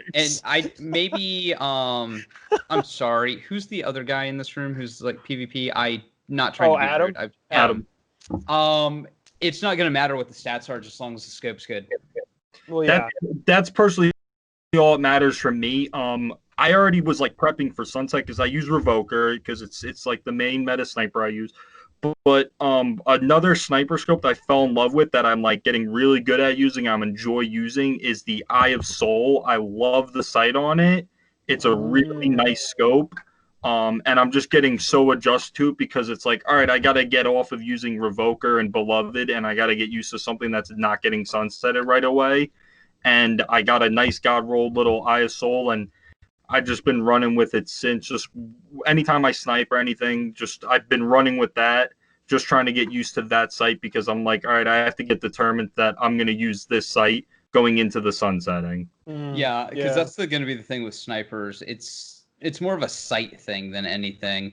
Granted, and it's aim assist as well. Well, on console, aim assist, aim assist also helps with bullet magnetism on PC. It does do things, but it's not as useful, I guess would be the terminology. Because I don't want to piss off any of this PC fanboys that are like, we don't have aim assist.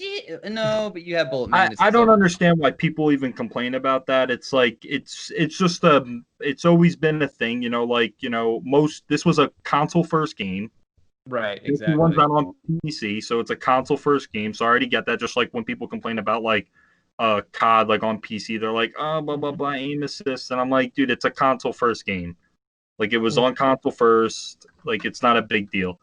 Well, I think it's a lot of bruised ego defending, in my opinion, because it's like, oh well, if there's aim assist, well, that means maybe I'm not as good as I think I am, so I have to like go against the.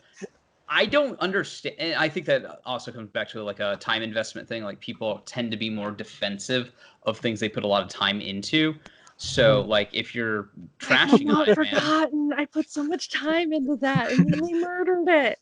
Right? How did you do that?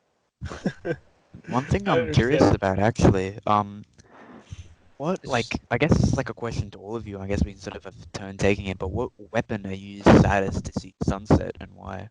All right, let's go in order then. I'll go last. Let's start with Joker, Orchid, John, Adam, and then you, Jack, and then I'll go last. So let's start with you, Joker. It's a good question. No, not Forgotten. And I know that's like the easy answer, but no, really, not Forgotten. I worked my ass off to do that. I didn't care about anything in PvP for a long time. Like I used to like really hardcore do PvP in games, and then I'm sitting here playing Destiny. I'm like, this is like so stupid. I don't give a fuck. Like I just want to run around shoulder charge, get some good clips for videos. Like that's all I care about. And then like Not Forgotten came out, and it was like basically the John Wick hand cannon. And I was like, dude, I love the way this sounds. I love the lore. I love the look. It looks so fucking cool. And I wanted it, so I ground out and I got it, And I used it while it was like OP. I used it. It just became that gun that I really identified with and liked. And yes, was it OP? Did it need nerfed? Probably, but now we have 600 rate of fire auto rifles that have better time to kill, so details. It was such a great gun with such a great story, and it was a trophy. Like if you had Not Forgotten, you earned Not Forgotten. Well, okay, people could buy it, but generally speaking, if you got Not Forgotten, you earned it. And yeah, I don't know. That's just me. That's my weapon that I'm sad to see. Next. What about you, Orchid? Oh, this is hard because I want to say it was probably one of the pinnacles, but then again, like I honestly think it's Hammerhead for me. And I want to say it's not because it's hard to get, because it obviously isn't, but doing forges really sucks, and it sucks the life out of you. And unlocking all those forges, like Destiny is easy game for babies now because they just get handed the forge. They're like, oh, here's a button. Let me go to a freaking forge. And I'm like douchebags. Like it took us weeks to unlock like some of those forges. Like it was a long freaking like grind. That was every single character had on 3 characters uphill both ways in a cave with a box of scraps. The Izanami forge is still not completely unlocked on my hunter, who was my second character for a long time, and it was just because I didn't want to. Like it was stupid. I feel I you. never did the what's that fucking the puzzle? Oh, the Niobe Labs. Niobe That is Labs, my yeah. greatest triumph. I've only gotten to level 5. I've never finished it. Took me So- 2 days. Oh. Like I have like the cool emblem. Like I made her shiny again. So I've done all that stuff and whatever, but the fact that if you wanted to get like a good roll, you had to keep doing that, and if you wanted to get like those weapons, then you could only do like 2 of those per week because they were Yeah, like back in the day. back in the day they didn't let you just pick whatever you wanted, and it was like it was told like these are the weapons you can get this week. You can't just like pick whatever ones you want, like because they changed a lot of it after like a lot of constructive criticism. Constructive criticism. But I mean, My only problem was with the random difficulty when it first came out. Oh my I'm sorry God. I bitched about it. They took the wrong advice from that and did their own thing. I can't be blamed for that. I mean, What about?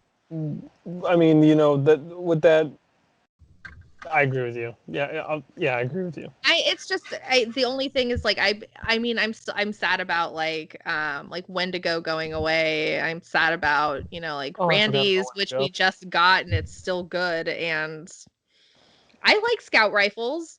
I know a lot of people use them, but I like them. And so Randy's I use it a lot, and it's at max level right now. And I'm gonna be sad that I can't like make it any better than it is. Mm-hmm. So it's just like I'm salty about all of it, especially getting another Gnawing Hunger with exactly the same rolls on it that I already have. Oh, yeah. Mm-hmm. Because I'm like, And I then already have looking the God roll. And I'm like, oh, is this God roll the same? Oh, no, this one I can just arbitrarily level up to like 1360, but this one I can't. And they're exactly the same. So, Bungie, fix your shit. Mm-hmm. Joker, you said it was beloved, but it's not beloved, even though it looks exactly like beloved. Sorry. What about you? What about you, John? So it's a tie for me, depending on what I'm running and what content I'm doing. So either Galliard, so the auto rifle, or Kindled Orchid. So Yeah, I feel that. Did you get the good one, the one? I'll be honest, probably not. So I only I took a good chunk of time off, which is something that will tie into later with one of the questions we had come through on Twitter. So I missed like a good couple of seasons. So I was one of those people that didn't have to unlock forges. So I just had to press a button, and it unlocked for me. So the Kindled Orchid is, what was it? Kill Clip Rampage. Kill Clip Rampage. So Yeah. that's what I was asking, if that was the one you got. I was just curious. That was a good one. Yeah. I can't remember what's on it. I've not used it much this season, so I'm pretty much just running Trinity School, and then whatever I need for a bounty in the primary slot. So. Oh, you're being a meme lord. What about you, Adam? What are you? What weapon are you sad to see get sunset? So for me, it's like I have a primary and I have a secondary. I'm very upset seeing sunsetted. My primary, like I said before, it's Rose. Rose is like my go-to legendary hand cannon. I don't like using the all-stringer. I don't like using what is it? Freaking spare rations. I love Rose. Rose is like my when in doubt, pull it out. And then for my like kinetic spot, it's Recluse. I like Recluse for my PvE. It's like my favorite PvE weapon. I don't want to grind for a crappy half-ass Death Adder. Like I like my Recluse, and I'm very upset I'm losing Recluse because it's literally the only submachine gun that's usable in the game, other than I guess Teraba, in a way. Which is terrible. It is terrible. It's terrible. I did a thing. I apologize. If only it had a catalyst and could create orbs. I can't I wait. think it's gonna get one. They're gonna throw one out. Malfeasance Catalyst Blend. Right? Yeah, right? Please. Didn't they say we were going to get one? Where is it, Bungie? I can tell you exactly what it does, too. It's going to give it more range, more stability, and then make the explosion bigger. Please. That do would all be of those nice. things. I love that gun. That gun is so sexy. Oh my god. That is the is such best a good design gun in the looking gun, but game. it's such a It's sponge right so good now. looking. With the red string on it too. Mhm. Oh yeah. Nah, I just love the default, man. And I love the default, okay. but man, that red string like jade ornament, so good. So you know how you can go into, this is me going off on a tangent and I apologize. You know how you can go into the shader menu and like you have a weapon equipped and it'll show that shader on some of the exotic weapons. Some it will, some it won't. You can use what is that ghoul one? It's the black and gold one. And you can like go the in Gambit one. I know what you're talking about. you can go in and look in the no, I think it was like a Christmas or not, it was the Halloween one. And you can go in and look at it, and if you look at it on Malfeasance is jet black, but the filigree is gold. Oh, it is so fucking cool. That would be nice. Sounds awesome. But you can't put shaders on exotics because you have to buy skins because fuck you, that's why. Yeah. We should be able to shader. I think you should Yeah, put screenshot shaders on. that. Put it I on don't see what's the difference. Like the thing is the ornaments don't even like it does. Yeah, some of them have cool colors and stuff, but it's like, why can't I put a shader on it? It's like the ornament itself changes how the weapon itself looks too. Mm-hmm. I mean, the Like- ornament, there's a pearlescent one for Graviton Lance that actually Mhm. changes the sight Yeah. on it. It gives those two like hollow sights down the side. Well, this is Mhm. the argument about barrel length, right? Where Mhm. the Polaris Lance. well, not just player slants. one changes them. Fucking Bowwinner's Lie. chaperone. Right? Yeah. Oh, chaperone. Yeah. Chaperone's the big one where it like literally the barrel is like that much longer on the ornament than the actual thing, and it does change the one hit kill distance. Now, is that like necessarily going to come up in a phonetic game where everybody's moving, running, and like dealing with each other? Maybe, maybe not. But it's still a thing, and why would I use any other ornament? Right. You wouldn't. hmm Yeah. What about you, Jack? What weapon are you sad to see get sunset? Well, I mean, just in general, because I have like two sort of categories: PvE, PvP. PvE, pretty much just any weapon I'm sad to see that came in Shadowkeep. I'm really sad that they just had to get dumped on so early. It kind of sucks, especially when I'm pretty sure I did an Altar of Sorrow like a month ago, and I got the curated blast from it. I'm like, cool, too bad that won't be useful for me. But the weapon that I was interested to see how many people said Black Armory weapons, because mine is also a Black Armory weapon, and that's the Tatara Gaze. I absolutely love it. Yeah. I love that gun. I cried when Cammy. No, I'm Deleted joking. I all didn't of cry, his. but I like felt it in my soul. When Cammy like deleted his vault of Tataras. Yeah. That was And, that was painful. That But hurts. And people like, whenever I say like I love it, people were like, oh, it's probably because of, Kill Clip and all that one-shot body. It's not that at all. I just fell in love with the sights. The sights, just that fat reticle. Just I fell in love with it. It's just that one sniper that clicks for me. Like all these other snipers, I just can't really like. For some reason, I feel like the smaller the dot for me, like the harder it is for me to see. I have to wear glasses when I game. I'm like half blind, so I feel like No, just that's a for very me, legitimate yeah. thing. And so just having that massive fat reticle, just like, I love it.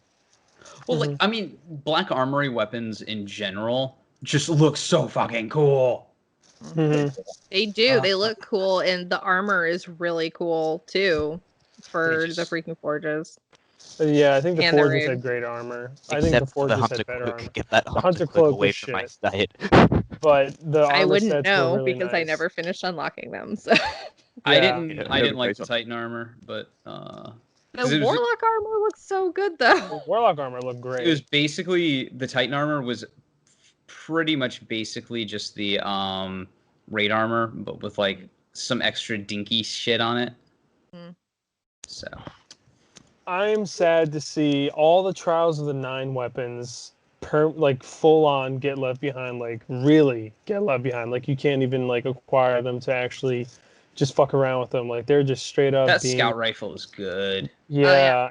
Mhm. And I'm sad, especially with my relentless kinetic pulse. Like I loved that weapon. I worked really hard.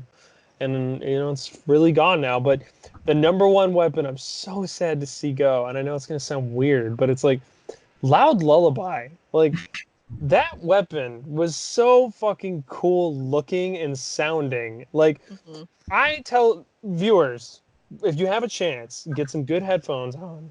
Just grab any Loud Lullaby and just turn up your volume for the game all the way and just shoot it and listen to it. And it really sounds like it's screaming when you shoot it. Like there's like a shriek coming out of it. It's really, really, really creepy, and I love it.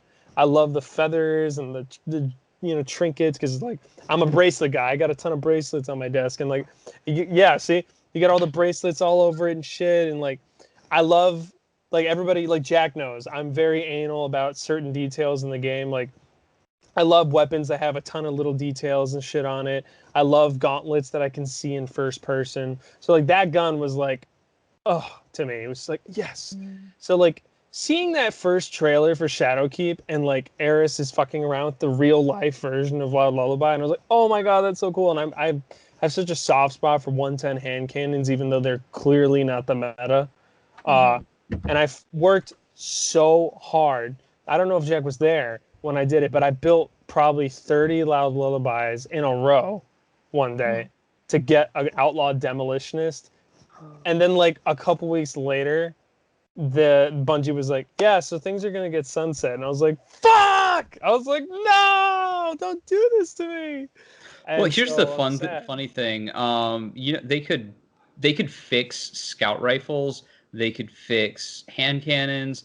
They could fix all the pulse rifles. Even I think pulse rifles underperform in PvE, even though they're the more preferred version of weapons, as opposed to scout rifles. Scout rifles, I hate that scout rifles suck, because that should be where scout rifles shine. You have all this ammo, you have all this damage, you should have all these cool perks.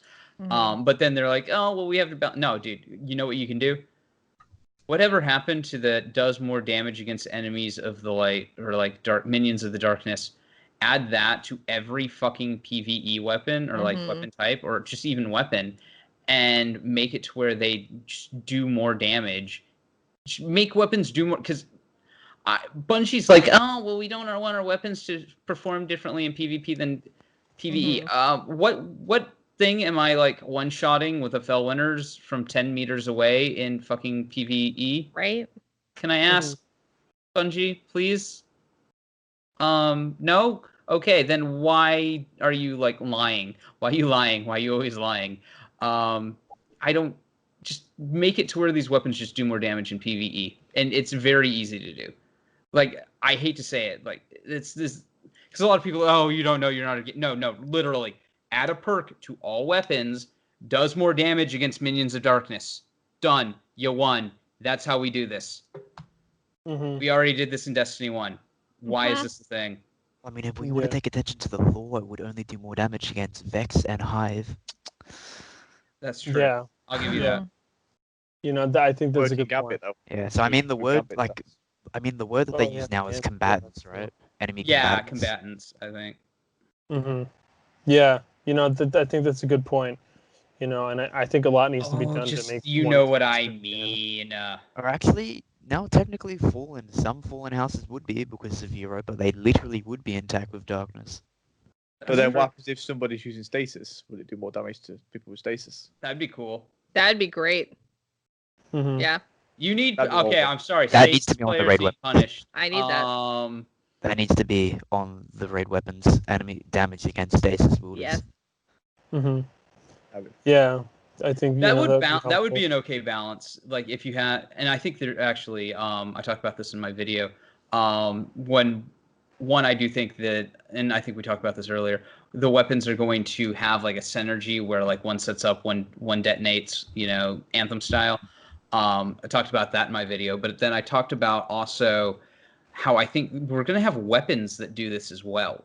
I think there's going to be weapons that, like, if you get X amount of headshots, I'm going to use No Time to Explain because it's coming back as an example. If you use No Time to Explain, right, and you get, 2 headshots, maybe it stasis is something, or 2 crit shots, it stasis is something, but then you have, like, another weapon.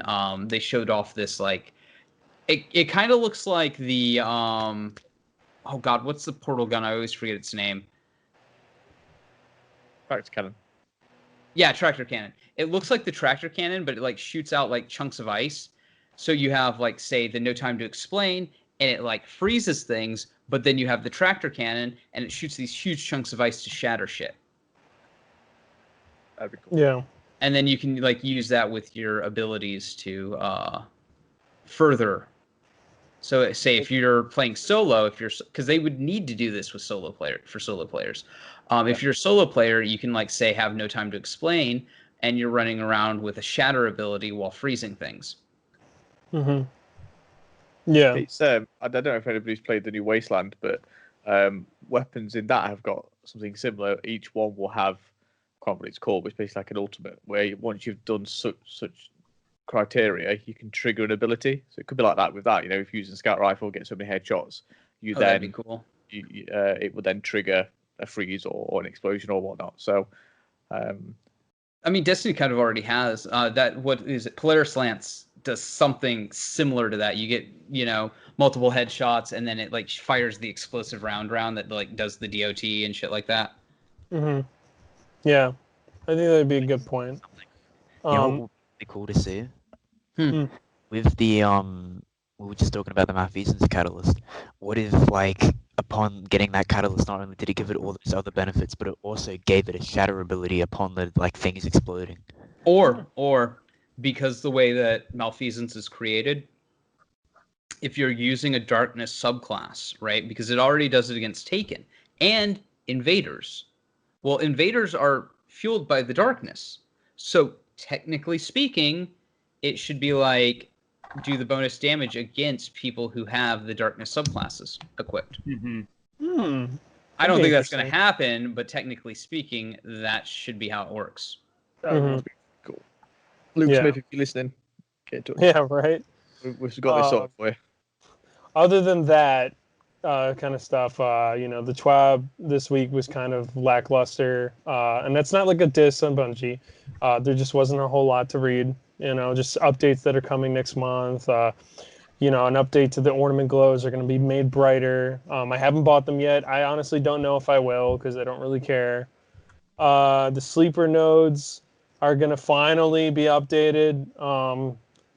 Somewhat. Before leaving the game? Yeah, right.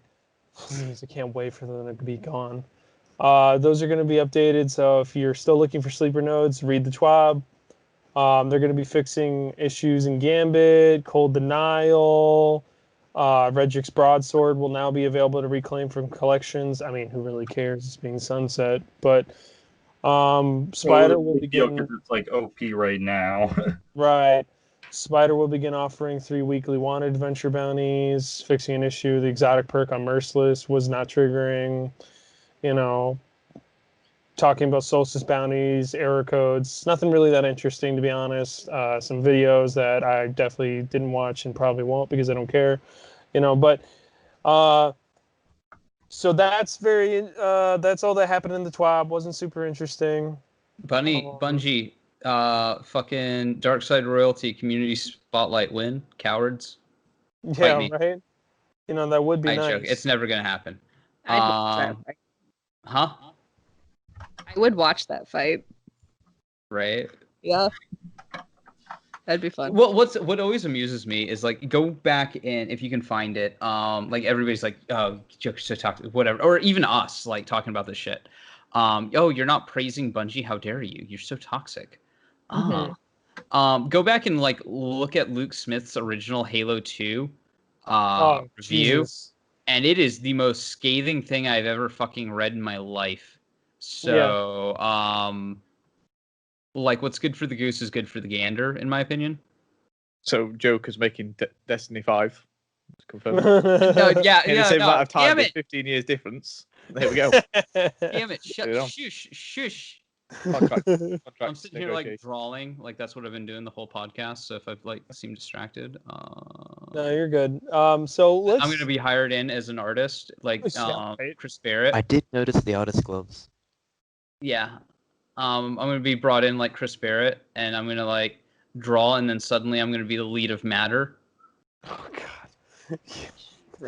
That's why Destiny sucked, by the way. I'm gonna call it now.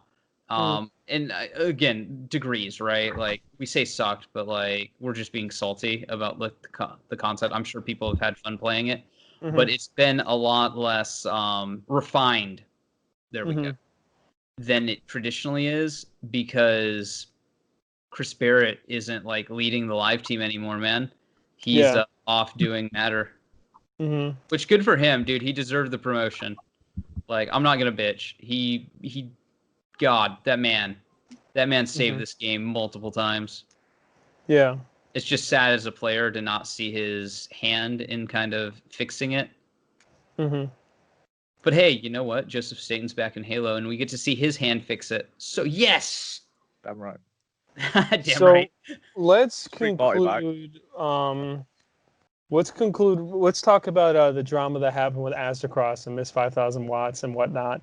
And True Vanguard. So, Joker, do you wanna? I already know. Do you wanna tell people what happened? Okay, so for those of you who do not know, Astrocross may have. I don't actually think he did, but he's like, I don't care if this is me violating NDA. I'm going to talk about this. And had he violated NDA, we would have probably seen something from parties involved by now. Just saying. But so he went and talked about how when he was at Bungie, and they talked about like the way that they were actually going to, or they had a hypothetical about how they might sunset planets to bring them back and make them more streamlined, more integrated, less cumbersome for the engine. And he's like, why isn't Bungie telling people this? Why are they like letting people shit on the game and shit on like sunsetting when there's like an actual valid technical reason why they're doing this? And it's not just to take away your shit. It's to take it away temporarily to then bring it back as better than ever. Okay, more integrated, better optimized. Maybe we don't have Vostok, where you can like actually glitch out of Vostok, and then you have the entirety of Fellwinter's Peak. Who designed that? I have no fucking clue, but details. So he talked about this, and he's like, I don't know why Bungie's not talking about it. Now, my first, when I saw it, my tongue-in-cheek reply to it was, the reason that Bungie's not talking about it is likely because that's no longer the plan. You know? And this is where I think Astrocross kind of did overstep his bounds. He's talking about something that was a theoretical that is clearly not what Bungie is at least wanting to talk about at this point in time. So maybe it's probably not happening that way, because that is an easy win for Bungie in my book as well. Like, I agree with that. But then after he was like, oh, well, I may not have broken NDA. I don't think he did. I think he talked to his lawyer before he talked about it. And he just said, I may or may not be breaking NDA, by talking about this. I think that's just theatrics. I do theatrical stuff all the time when I'm doing my videos and I'm presenting my stuff. Everybody does it. It's for entertainment. You have to remember, YouTubers are entertainers. We're not just here to regurgitate the news to you.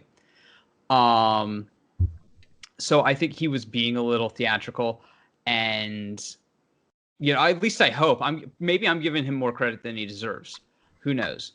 But then that got into True Vanguard tweeting something out, and True Vanguard was shitting all over him. And I didn't see that tweet, but I saw 5,000 Watts tweet, and hers was more concerned with the fact that content creators would not have access to Bungie than it was with a potential friend getting sued by Bungie, or because these people like work together, these people do things together, they've gone out to summits together. Even if it's not a friend, it's an acquaintance, it's somebody in your like in group, like you figure that would be the thing that you worried about. But no, she was more worried about like her access or other content creators' access than a friend or ally or a fellow content creator being sued. Like that's like, in my opinion, that's kind of a fucked up priority. Yeah, and then she deleted it, right? Then she deleted it after I called her out. I was like, dude, Destiny doesn't need people like. If the whole point of having access to Bungie is to like suck Bungie's dick, to be a cockholster, then we don't need you in the community as a content creator because you're not helping. Get the fuck out of the way. Yeah. Like if no content creator gets access to Bungie because Bungie's scared of what the content creators are going to say, then fine, fair enough. Let them make their game and let us review it. Yeah, so I think it's very interesting. I watched his video, and obviously plans may have changed. We just don't know. We just don't know. But I think it's an interesting point, and I think I agree. Like, I don't think he broke any NDAs. I mean, like, that's knowledge that most people kind of already sort of knew. I think he could have worded it better. Yeah, definitely. And I think the only issue I had with it is that he definitely sounded too good. Where it's like, I don't think Bungie's doing. Yeah, I didn't like believe half of it. I was like, really? I think there's truth in it, but I definitely agree with the way that certain people in the community reacted was way too harsh. And well, it's because they were looking out for their bottom line. They don't care about Destiny, and I hate to say it like that. They do, but they care about it as a job. They don't want to lose their paycheck. They don't want to lose their access because they know access means views. They know access means money. And I don't blame them. It's the hustle. It's the game. Like, well, I'm not talking shit. I understand it, and I even agree with it. But at the same point, like, don't get mad when somebody like calls your ass out for doing exactly what you're doing. Mm-hmm. Yeah.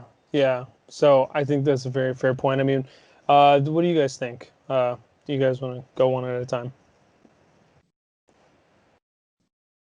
Yeah, I'll go first. Yeah, sure. So, is it as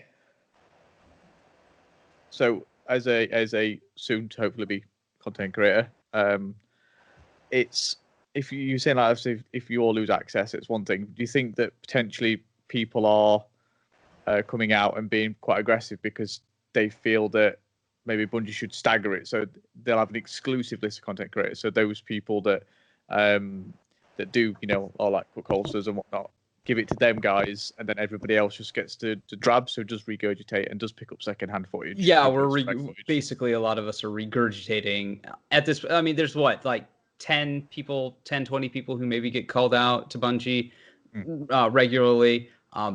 Malin, Bife, Dado, I'm not going to name them all, but you get the personalities.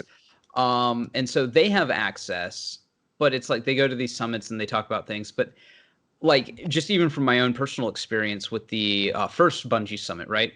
We had to bitch. It was like me, Bife, and Malin, and don't let anybody tell you otherwise, all came together to like create my first video so that it would give everybody else a platform to talk about it, to like get a lore master out there. Like, that wasn't just me like popping off, right?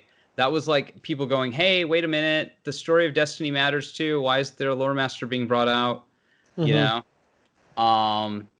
And then even then when Matt went out there, he said like they didn't have anybody ready for him to talk to about lore or anything like that, or story writing. So the way the access seems to work is like it's less like access to come out and like help fix the game, and more like access to come out and like, we're going to dazzle a bunch of content creators with stuff, and like hopefully they go back and like repeat positive things. It's marketing. And I don't blame Bungie for it. Like, you do your hustle, right? That's what this is. Yeah, I think that's important to note. What do you think, Orchid? I mean, mainly from what I've heard from other content creators, and like I do podcasting and I stream. I don't do YouTube videos, so this doesn't really apply to me. But I've heard a lot of people are upset simply because they feel like he's getting monetized for something and they aren't. Because they're like, well, we knew this, but we didn't say anything, but you're getting monetized for the thing. And I'm like, okay, but like, that's petty as fuck. Because now you can come out and talk about it because he talked about it. Yeah, but they're like, oh, well, Paul freaking Tassi, do not even get me started on him. Such a problem with him. I know a lot of people really like him. I'm not one of those people. I'm being really generous right now. But I'm not like, saying he steals articles and content. I'm just saying he steals articles and I'm content. just saying he steals articles and content, yeah. But with him just like boosting this video, like that is the reason why this is a huge problem in the first place. And it's honestly is because of like shitty journos like Paul Tassi from Forbes and like IGN, which isn't even a news source, and like all of these crappy third party like bloggers who then find videos that people make. Like I don't even have a problem with the video or the content or anything like that. Like you want to make something that's actually useful for the community, like Asacross did. Like good for you. Fucking do it. Like honestly, that made me feel I had a feeling that was the case anyway, but it did make me feel better about all of it.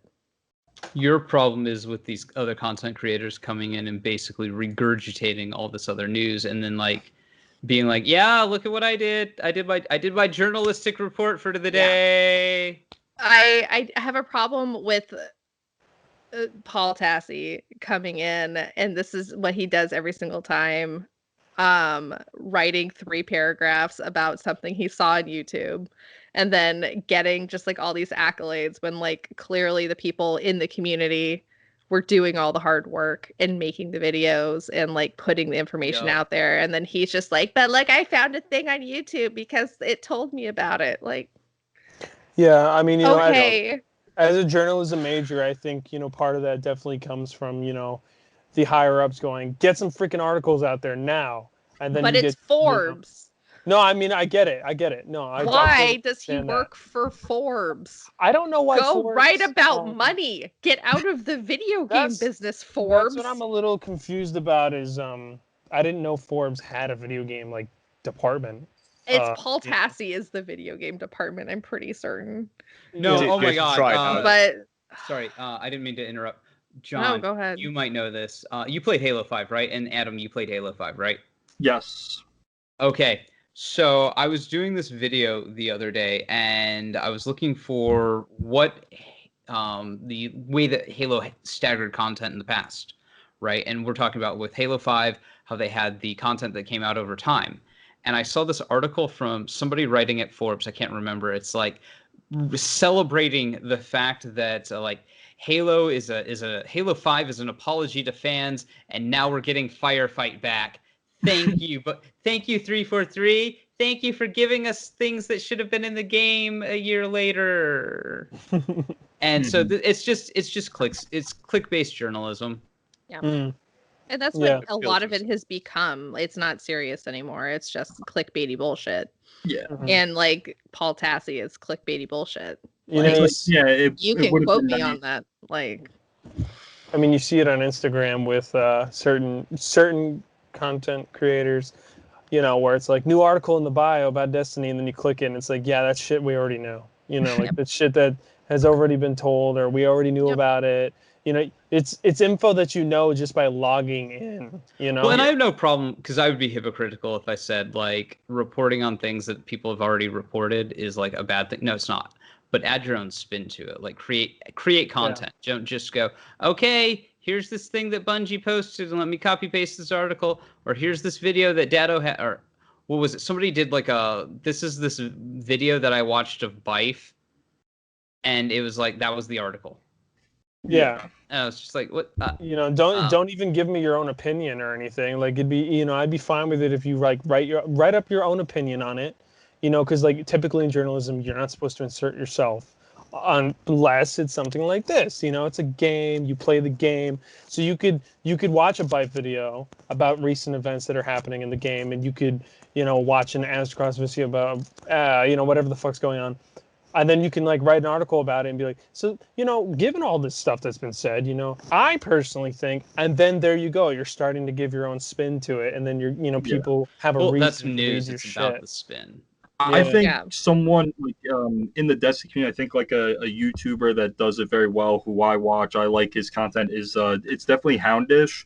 The way how he goes about reporting all the news is he doesn't try to like take it and spin it another way. He just tries to lay everybody with all the facts and everything, and and then he gives his like couple opinions on like what they may do in the future and stuff like that. And that's how I like it about it, because he gets me thinking and stuff like that. But at the end of the day, he lays out all facts, and then he states that he's like, it might be, and he lets everybody know that he's giving his own opinion on what might be to come, like, and stuff like that with the new events and everything. It's very important, might be, and stuff like that. Words like that. And super important. there is a you kind of got to give a little bit of a pass to content creators who are also the first ones. Like if you're reporting on news, if you're not like giving me something like fresh and new and interesting and like a different take, don't be the guy who's reporting it like 3 days later. Like Houndish is doing Houndish it like the first one up. First like one out, it's like it's reset and he's up. He's letting you know where Zur is and everything before I even go on where's Zur.com and stuff like that. He's quick. There's a level of that I can respect. He's like getting it out. He's doing his thing. He's reporting. He's like literally Johnny on the spot, fucking when it comes to news. And I can respect the shit out of that. But then like you have like Paul and I'm not talking shit about it. I respect the hustle. It is what it is, and content creation, isn't necessarily easy. You got to figure out your audience and you got to entertain them where you can. And you know what? Money's money. At the end of the day, if you don't think we're doing this to make money, if anybody says that they're creating content just to create content, yeah, you know what? Maybe they have a great job. Maybe they're doing something else. They want to make money, or they are making money. Like that's just the reality of the situation. A lot of people who say that also are the ones that are already making the money. Yeah. Right. So. Yeah.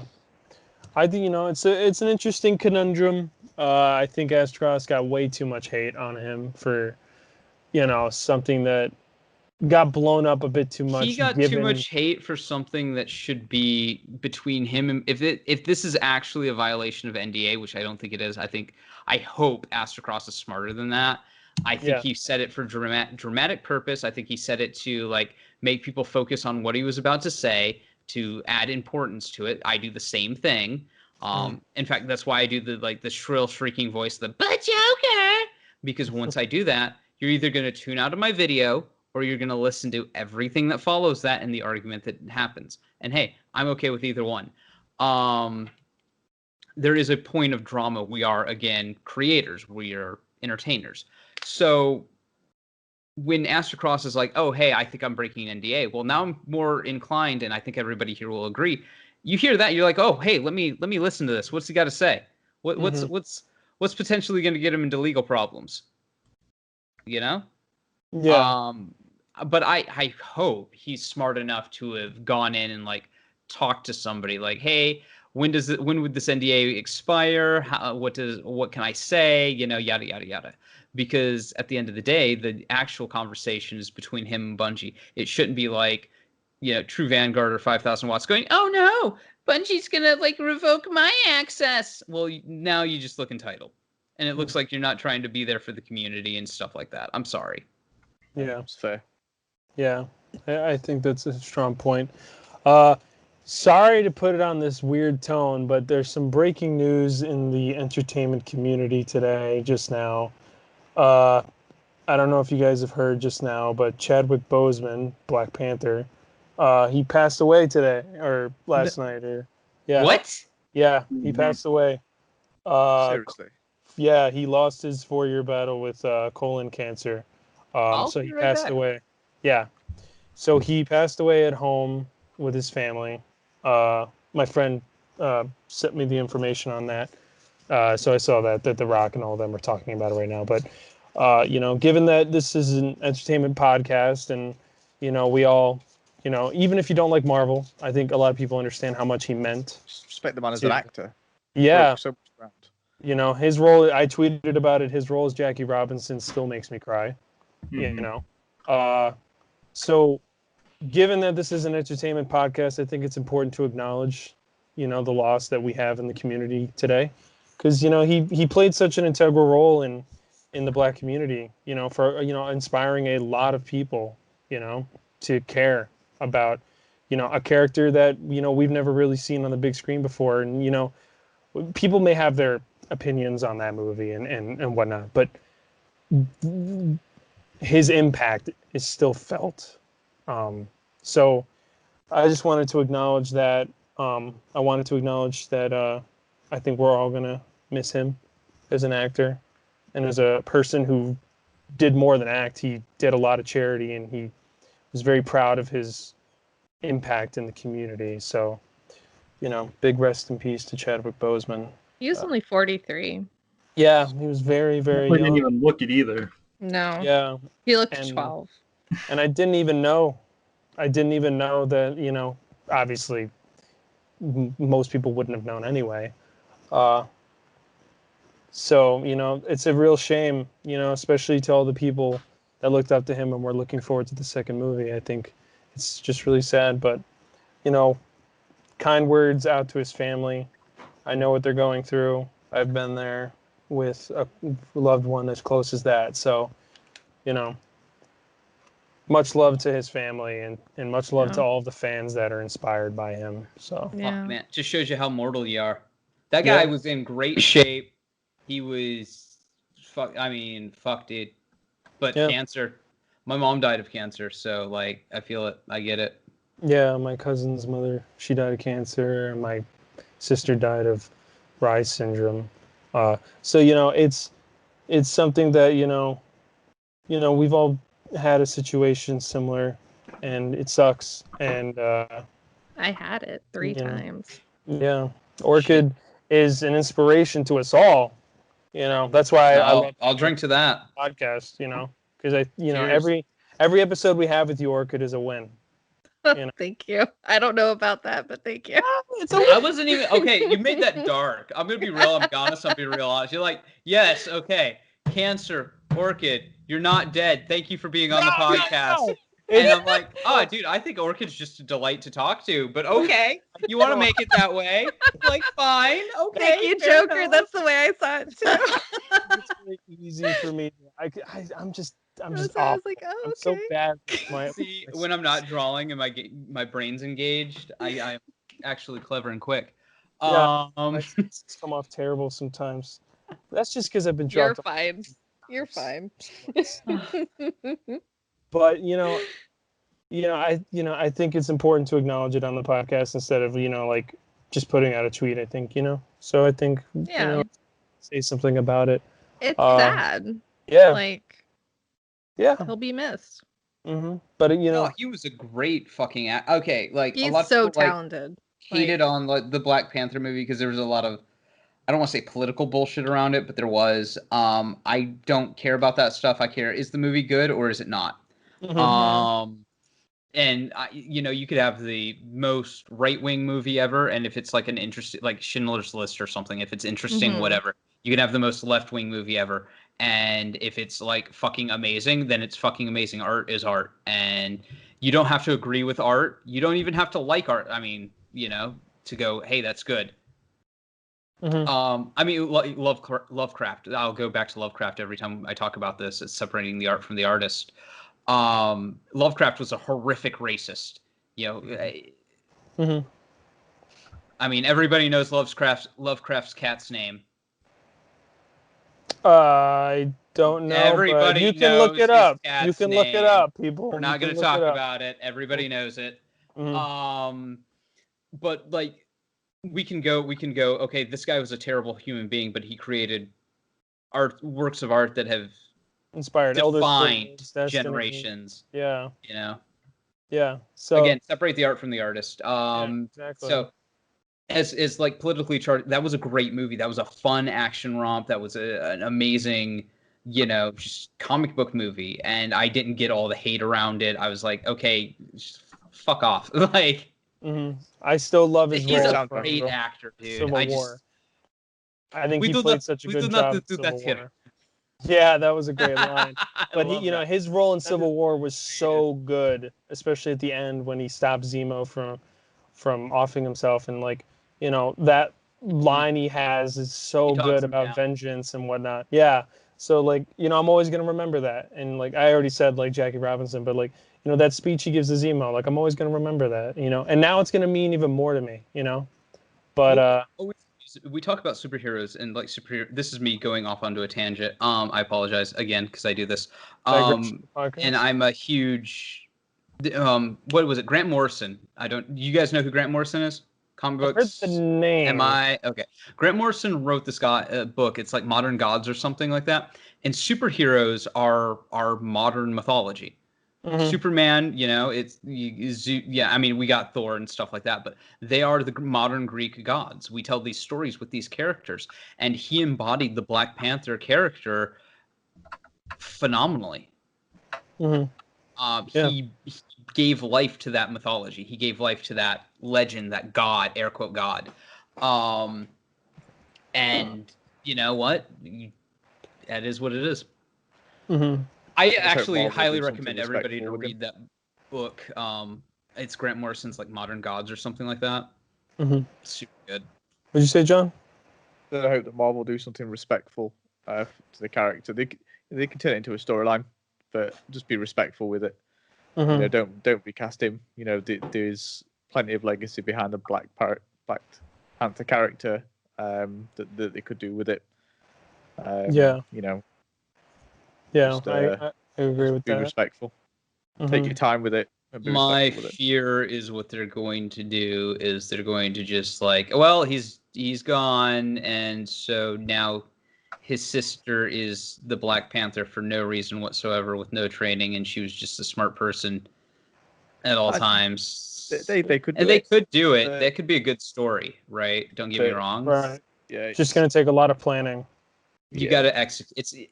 There's a lot of like stories that you like listen to and you hear, and it's like, oh man, that sounds like it could either be a good idea or a bad idea, and it all just comes down to execution. Yeah, Jack, you haven't said anything in a while. Do you have anything that you want to say, or you've been quiet for a while, buddy?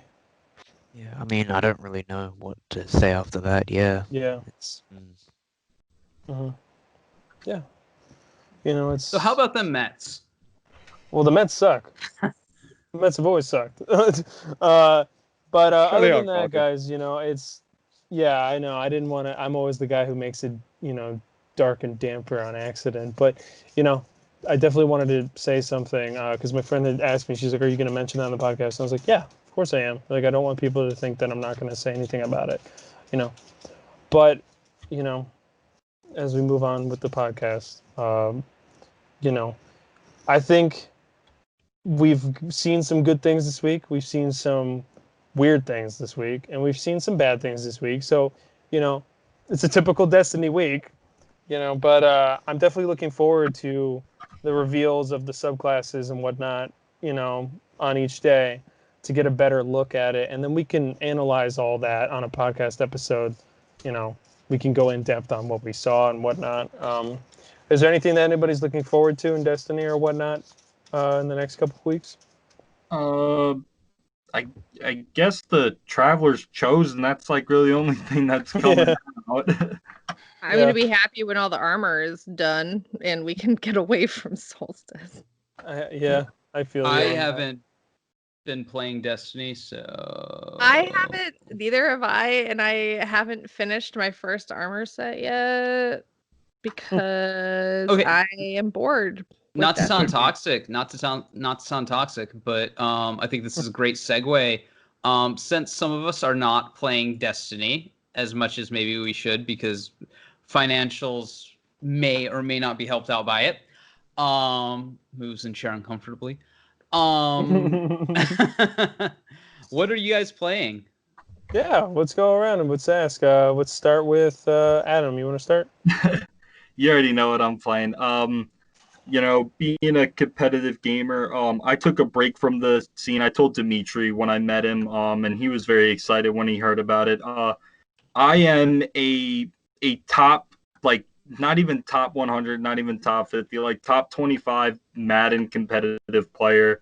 I truly hate the game, the mechanics and everything, and it's just a big competitive game, and I took a break last year, and I'm coming back in full flaming momentum this year until I quit in like 2 months. Yeah. So, other than that, I've just been playing that and like CS, like just casually, and like I'll hop into like a Valorant game or something like that. But other than that, it's just been mainly grinding Madden for right now. I'm actually excited for the Avengers game coming out next week. Mm-hmm. Ooh, as a more That's a competitive great statement. player, how do you feel about the Destiny community? This goes back into my Destiny doesn't take any skill argument. Sorry, I apologize. All the Destiny players that were like, "Oh yeah, man, we're gonna be pros at Destiny. In fact, if you don't go over to Valorant, you're bad." And then they like got their ass kicked week 1, and then like came crawling back. Mm-hmm. I've dealt with a lot of strange communities. I think out of every community I've experienced, I think other than like I've never experienced like the full League community. I know League is like the most toxic community. Mm-hmm. But definitely the second toxic community that I definitely is another like competitive game I used to play a lot. I quit it indefinitely. I can't deal with the community and the people who play it. Is Overwatch. I love Overwatch, but I just can't deal with the people in the game. If I'm not playing with a full group, I can't play with it. And even when I'm playing with a full group and I'm on a team and we're playing comp matches and we're grinding up, trying to stay in Grandmaster, and it's definitely a toxic game. But Destiny, it's like hit or miss. When I LFG in Discord and stuff like that, I meet some great people. I've filled up my Discord, like just coming back to Destiny, like in the last couple months over this whole summer, and playing. I definitely have probably gotten like about like 300 people on my Discord that I'm like constantly like engaging with. And it's just kind of been dying down just because I've been taking a slow break from it, just leading up to where I don't want to be too burnt out before this upcoming deal. So I did that with, I've done that multiple times where it's like, all right, I got to take a little break because if I burn myself out and the DLC comes out, it's like I'm just gonna just be hating on it, and I don't want to hate on it like just because I'm burnt out of it. Right. Mm-hmm. What about you, Jack? What are you playing? I'm pretty much playing the same as I always am. Most of the time, I'm a very casual player, and so I feel like in the Destiny community, there's always something for me to do. In my truck. So I'm still slowly. I'm the same. As good. I'm still on my first set of Solstice because I'm a very casual sort of experience, sort of going through it. But yeah. So I'm still just chunking away at the things I need to do on Destiny, probably because I'm also trying to go for Blacksmith before it goes away. Mm-hmm.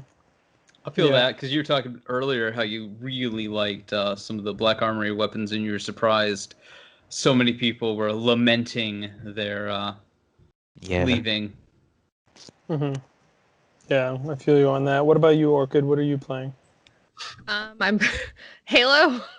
I was playing a lot of Splinter I was playing a lot of Splinter Cell on stream, which was a lot of fun, and I've been really enjoying that. And then I came across Double Agent, and I deleted it from my Xbox in the middle of my stream because it's garbage. Were you there? Yeah. You saw it when it happened? Because I was like, I'm not having any fun. I fucking hate this. Deleted it. Yeah, and then everyone then chat bullied me into playing Halo, and now I'm playing Halo and I love it. So because Matt, I think it's because Matt just did it. Maddie did it, and I did watch some of his gameplay. I usually, because he starts at 3:00 my time, so I spend the last hour at work like watching Maddie, and then I can't watch the rest of it because I have to drive home and I have to like fix dinner and get ready for my own stream and. I feel that I'm the one who fixes dinner here. Yeah, so I have stuff that I need to do, and but I can enjoy marbles and like him just yelling at chat for half an hour. I got second place today. I'm so fucking mad. I'm like, I was robbed. It's okay though. So yeah, I was playing Splinter Cell. I was playing and now I'm playing Halo. I like going into Matt's chat when he's playing a game he doesn't know the lore of, and I do. Oh yeah, like, you just what's going on? Yeah, no, I've seen you pop up so in this hilarious. chat every so often. I see you in there. So and good. I play Rainbow Six Siege. I want to get into that a lot. The lore is insane in that game. Like, see, I just thought they'll have like very elaborate backstories. There's a couple of Asian chicks. So you'd have to be more specific. Like Ying is hot, and then there's. Well, Like, so she's got the black and blue hair thing going on. oh, so I think that's Habana. I have no clue. Maybe. You No, talk Habana's straight to me, or the man. Bonnie? You could tell me her name Or is was it Dokkaebi? It might be Dokkaebi. It's Dokkaebi. It's Dokkaebi. Yeah. anything I the- believe you. Yeah, they're all super great. I like playing that game. I'm super bad at it. I just play it for fun. I play it with Man at Arms actually. Like Okay. yeah, really good friend. Me Yeah. and him, he used That- to like me, but then he doesn't because I bitch too much. Yeah. No, he and I are good friends, and so we it's our like after work game. Oh, that's what's up. So I like it because I don't have to go to the fucking tower to pick up bounties to do anything. I could just like jump. Just I could click just a button. literally, I'm in a menu. I hit a button, and then like 45 seconds later, I'm in a match. Like Mhm. I don't have to like I don't have to fuck around with I like gotta going give places those and doing guys things. like So mad props for like bringing that game back from like not dead. like 5 people bought that game on launch and they have like proceeded to actually build a franchise on it. it's It was one of their I first love games of it service, wasn't it? so much. Yeah, it was. Yeah, I love that game, and I love the battle pass they have every season, and like all the skins you can earn because it's like some operator's birthday, or it's like a holiday, or I mean like 4th of July we got a cupcake for doing X number of things that you can hang on your gun. Like I love that shit. And this is going to sound I don't know how to word this politically correct. It's not like say like Overwatch, where Overwatch I think exists purely on its memes and porn. Mhm. Like fucking no, it does. It's true. I've seen Overwatch exists because people so want to bang much Tracer in Overwatch. the booty. Oh, yep. Yep. So I mean that is what it is. But like the fucking Rainbow Six, you know, it has all the same kind of hero type characters with their own gimmick, and it just persists on the fact that it's a good game, in my opinion. Because Overwatch went downhill after like season 3. It really Changed my did. mind. No, I'm not going to because it's true. That's It a was thing season, it was that like happened. season 3 when they like did that huge balance pass and just like skill was taken out of the game. Hmm. We're digressing, guys. I'm That's gonna called the digress. podcast. That's the podcast name. I'm gonna Yeah, digress. right. You're Yeah. asking what games are playing other than Yeah, Destiny. I said Talking. Rainbow Six Siege. We're talking about that now, and it has to do with Overwatch being shitty and like having really good porn. I mean, like, what else do you want us to say? Yeah. Like, What were you saying? those are all true things. I'm also I playing said very Fall Guys. accurate. That's the other one. Anna's playing Fall Guys. I love playing Fall Everybody's Guys. playing Fall Guys. It's so If you're much not fun. playing- if you're not There's playing so Fall Guys, much you're in like something wrong. rampant cheating in that game. I'm like, this is Trials, but it's a Wednesday. Like they're just floating around the screen, and I'm like, like Why would you cheat in Fall Guys? this is my problem. Yeah. Like I tweeted about it like on Wednesday. Like go back and find the fucking tweet because I like put a clip on it of this guy just floating around the screen, just doing whatever. It's like X-Files music starts playing. Do-do-do-do-do-do-do-do-do. It's like just fucking ghosts just floating around the It's out screen. there. But it's Fall Guys. I mean, it's just a stupid game. Like it's fun to play with your friends. And Mhm. I've been having a lot of fun with my friends because I've been kind of not wanting to do Destiny. I mean, like I soloed the Prophecy Dungeon, solo flawless Hey, there this you go. week. So that was my big crowning achievement this season. Nice. I have not played the dungeon yet. The dungeon is so much You're missing fun. out, I call dude. myself It is. I call myself a Destiny content creator. Haven't played the dungeon yet. I would totally play it with you. I don't It is like fun. The dungeon, personally, I just love all the armor sets from the dungeon. That's why I did it 5 You weeks mean- straight so I could have my Titan look like a Power Ranger. My I problem. Yeah. love that they brought the Trials armor back. I love that armor set. My problem is Yeah. nothing with the dungeon and it being. It's like getting people together in time schedules.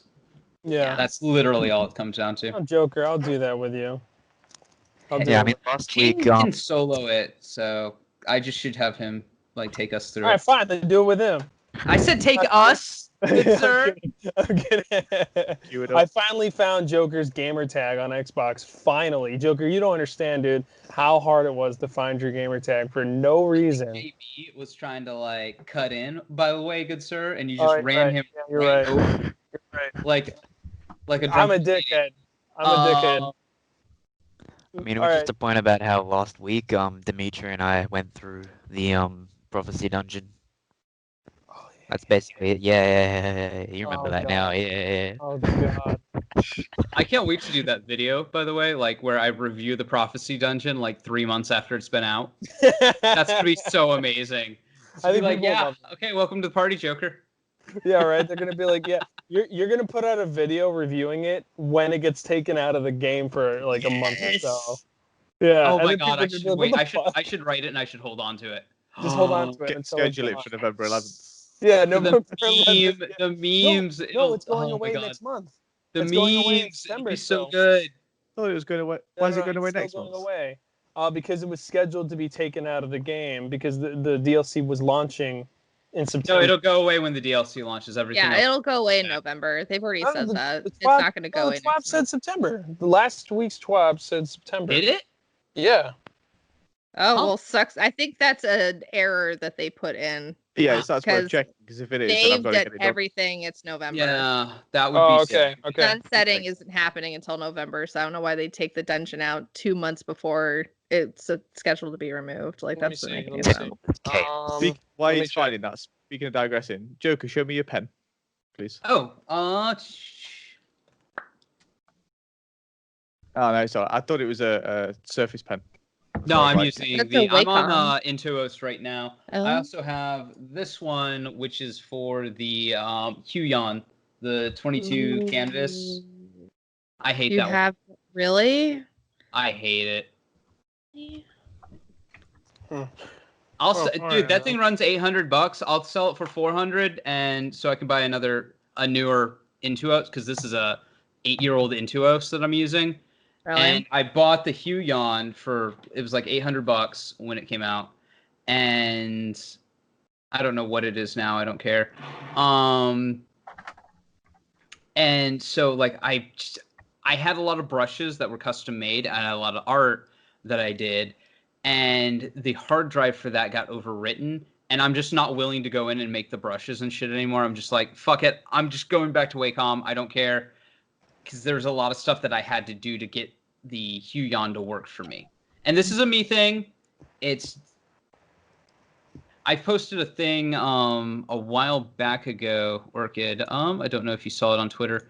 Maybe. Probably. Where it was the monitor, and it was like my computer, and then it was the Huion.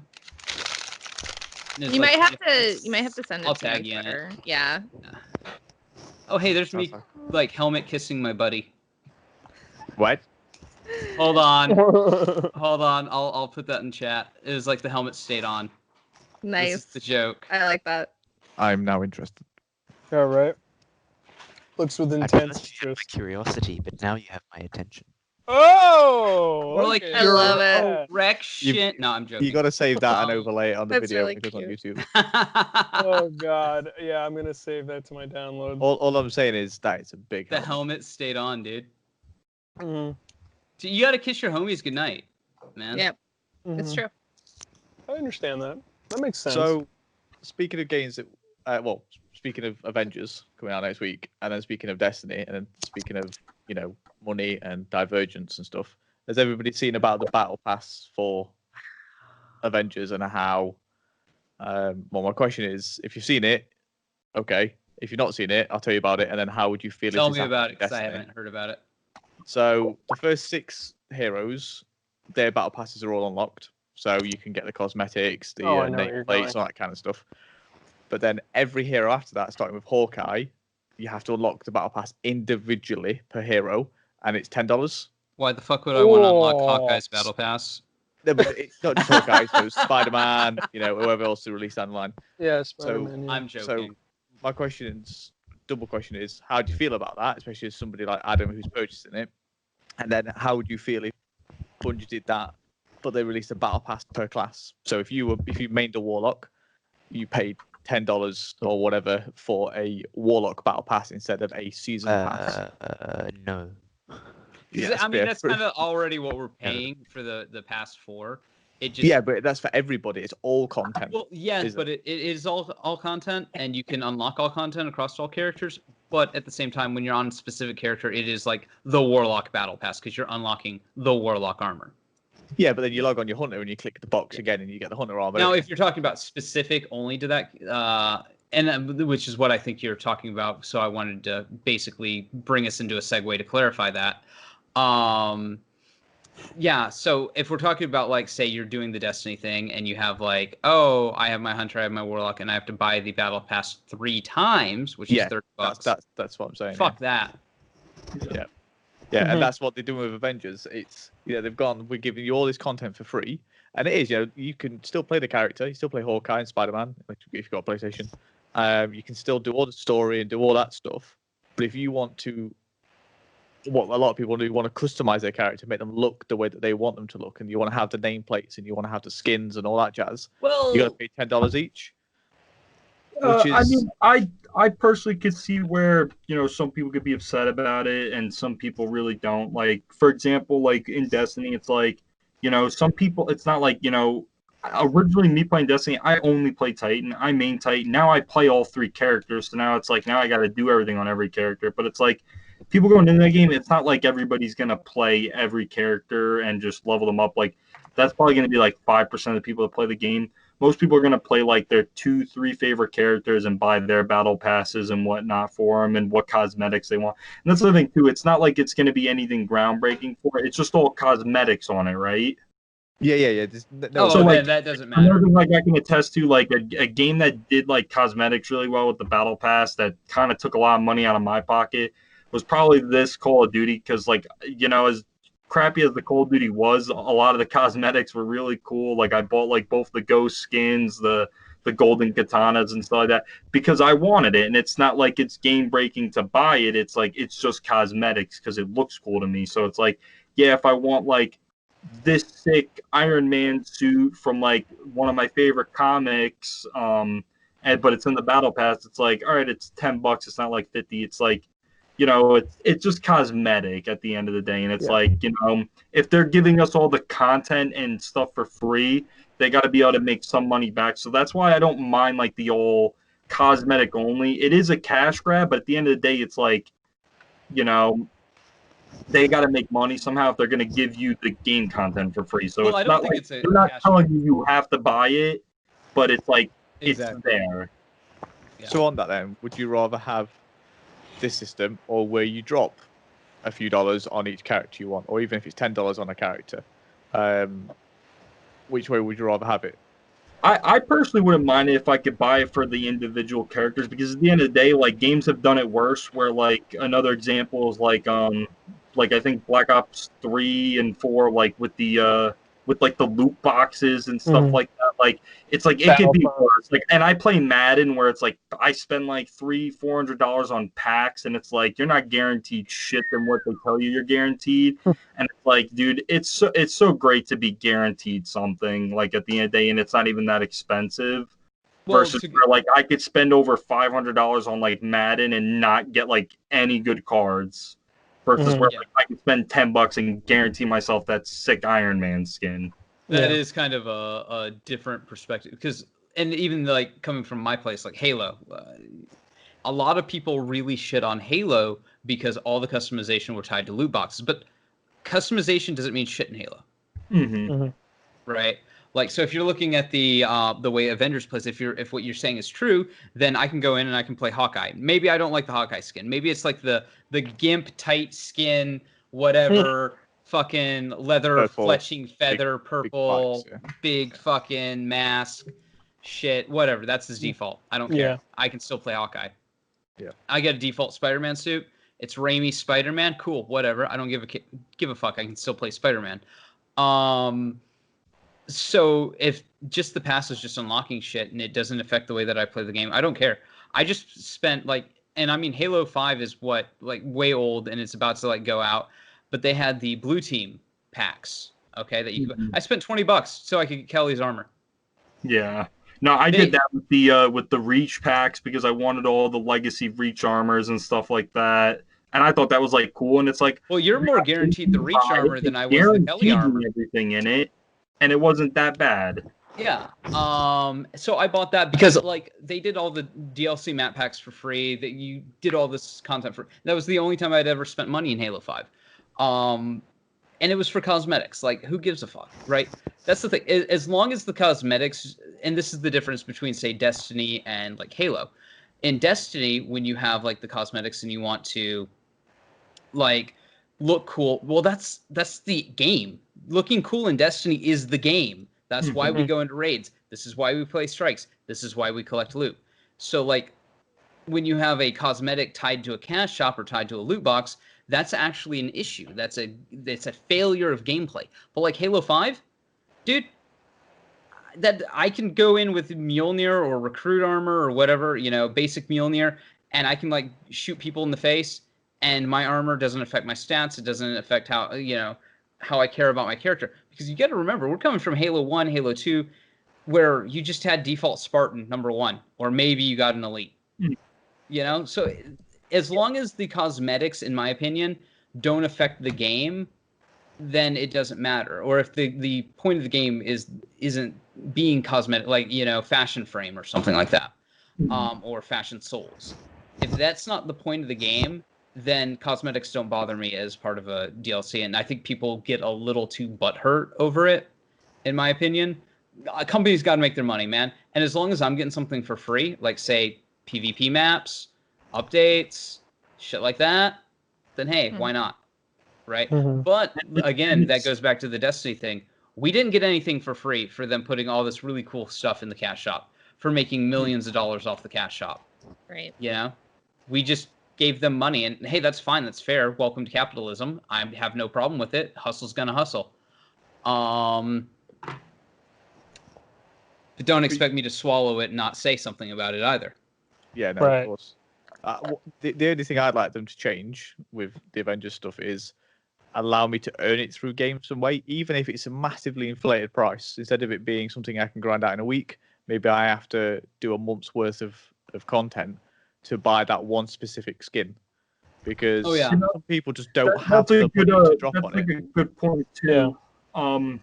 One thing that I realized that COD actually did, as bad as like this COD is, I mean, I didn't really think this COD was that all bad. I'm excited for the next one. I love Black Ops and everything, so I'm excited for the new one. I'm glad they went back to boots on ground. I hate the whole exosuit crap. But one thing that COD did really good is, so every DLC content's free. They do their season passes. You don't even have to buy the season pass to get the weapons on the battle pass. So like they give you all the good stuff. It's just all the cosmetic stuff you can't get. But here's the great thing is like I've only bought in one battle pass other than like the skins like I buy. I've only bought in one battle pass because every battle pass you buy, if you grind it out and you finish it for the end of the season, you can buy the next battle pass. So if Avengers can implement that way, where if you buy one and it can maybe at least give you like enough points or whatever in-game currency to get half off on the next one or get a full one for free, that'd be nice. So it's like, all right, if I bought two, I could grind out these both and get a third one for free. So it's like you feel like you got something out of it too. Yeah, it's like the old Subway reward cards. Yeah.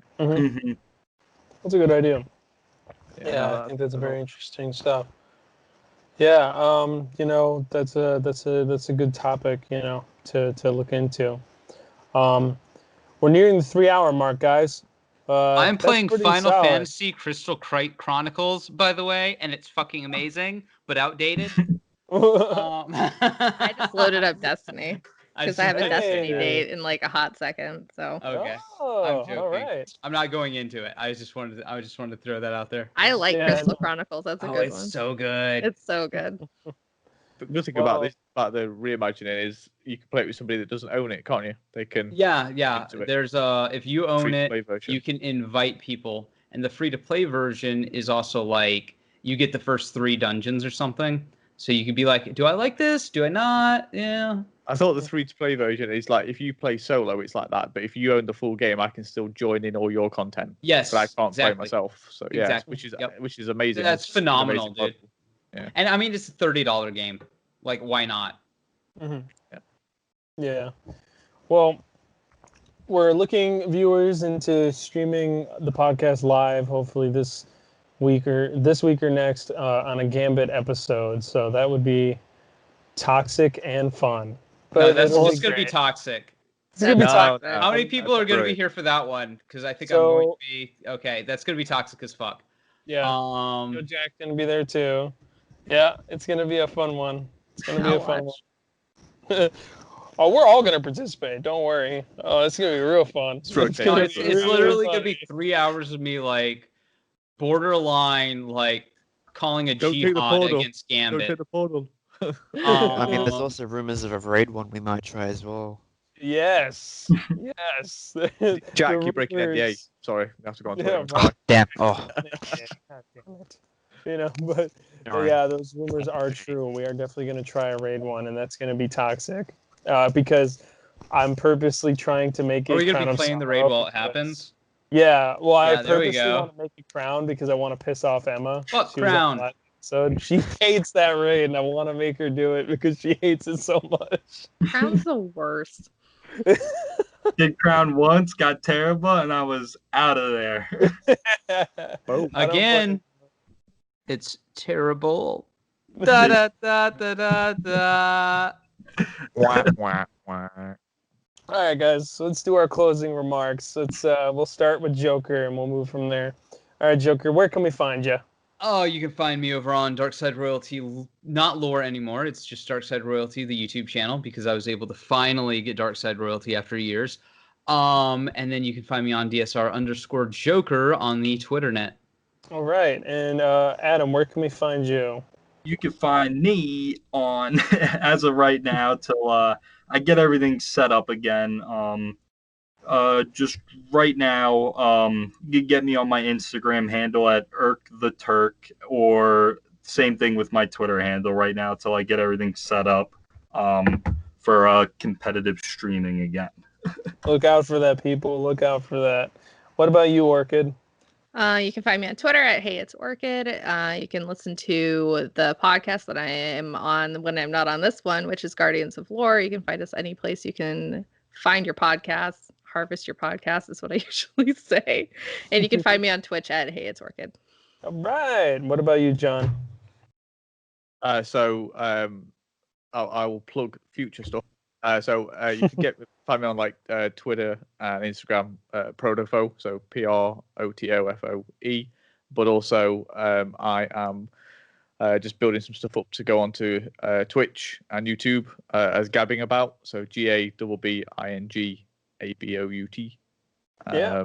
Which will be where I'll start streaming and putting content on from September while I learn more Photoshop and After Effects, which has been a fun week.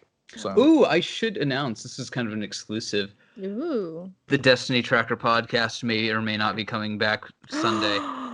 Oh, that's Really? news. That's some big news is dropping here. And I'm going to have Jada actually keep me in line, so it's not going to be digressions of the podcast. Oh, God. That's this one. If we We've had got show something notes, it special here. would be I'm not organized saying. I'm podcast. just saying. I like the digressions. I like the digressions. Viewers like Yeah. the digressions. I Yeah, think I like it. If given the ability to run over people as we've seen all night, I will do it. Yes. That's just me, especially with a couple drinks. Big challenge roadkill. right. What about you, Jack? Where can we find you? You can find me on Instagram at J_Beaston, so it's BEESTON, and I just post, random guitar videos. But you should watch them, people, because they're good guitar videos. Okay. Hey. I should post random art videos as people who's looking at the chat could attest to. Right.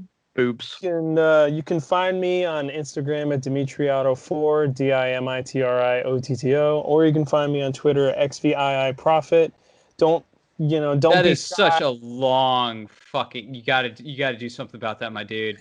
It's terrible. It's XVII. Like mine's like Joker Well, _Joker. the problem is that like everybody snatches up my damn names, man. You got to make a new one. You gotta come up with an identity, dude.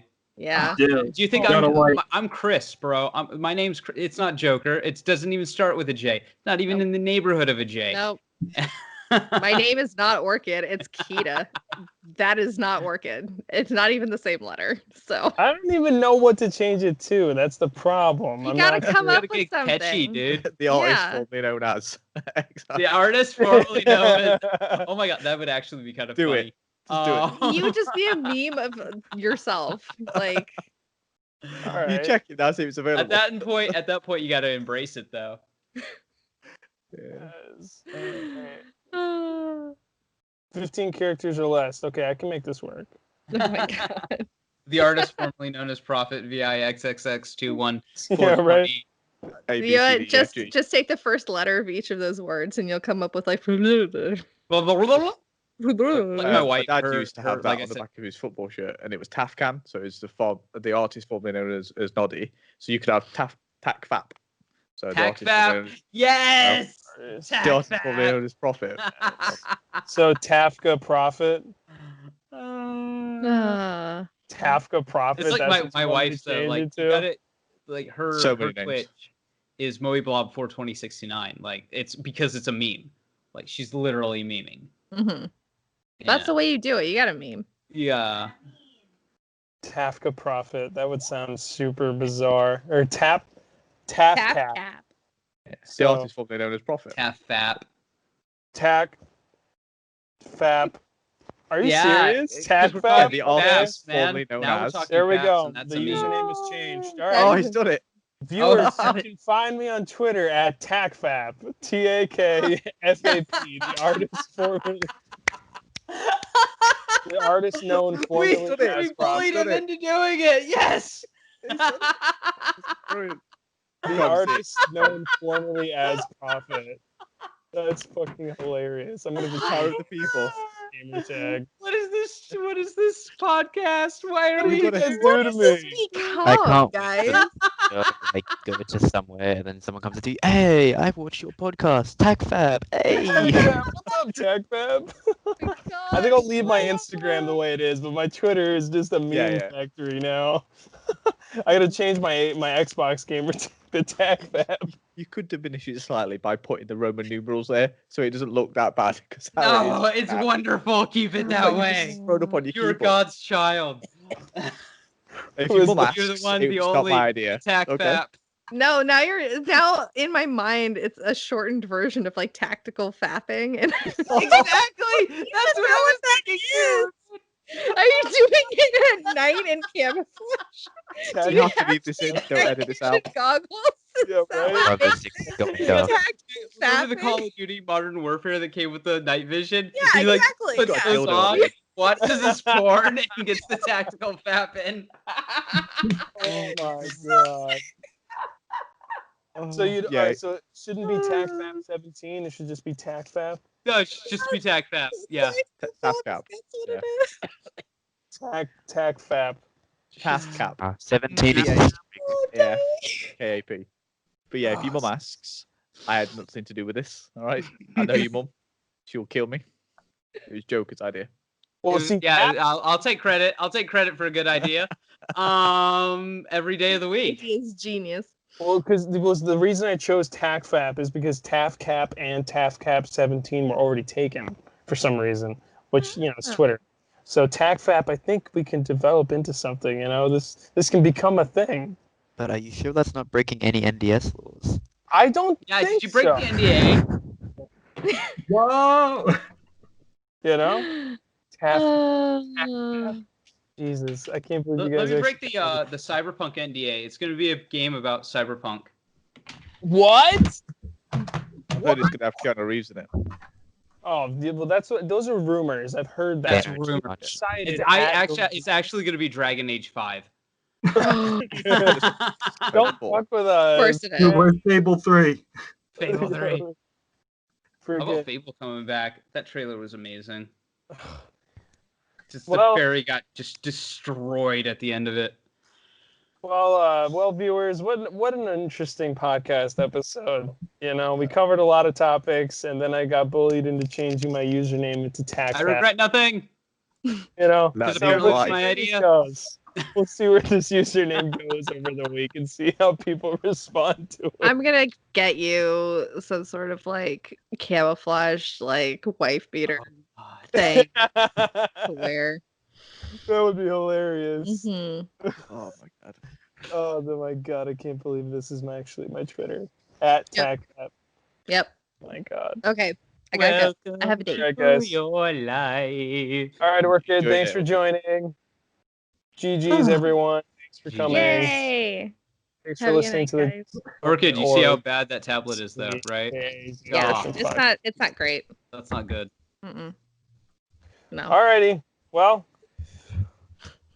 thanks for listening, viewers. This has been a very interesting Don't episode. use that thumbnail as thumbnail. I look like I'm about to suck a dick. Or you already have.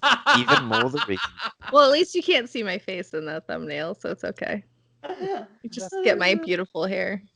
Okay. I'll pick a good thumbnail, guys. I'll pick a very good thumbnail. But He's thanks gonna pick one where we all look like we're sucking dick.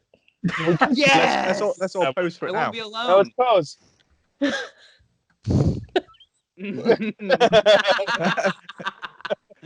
And then Adam's just like, yeah.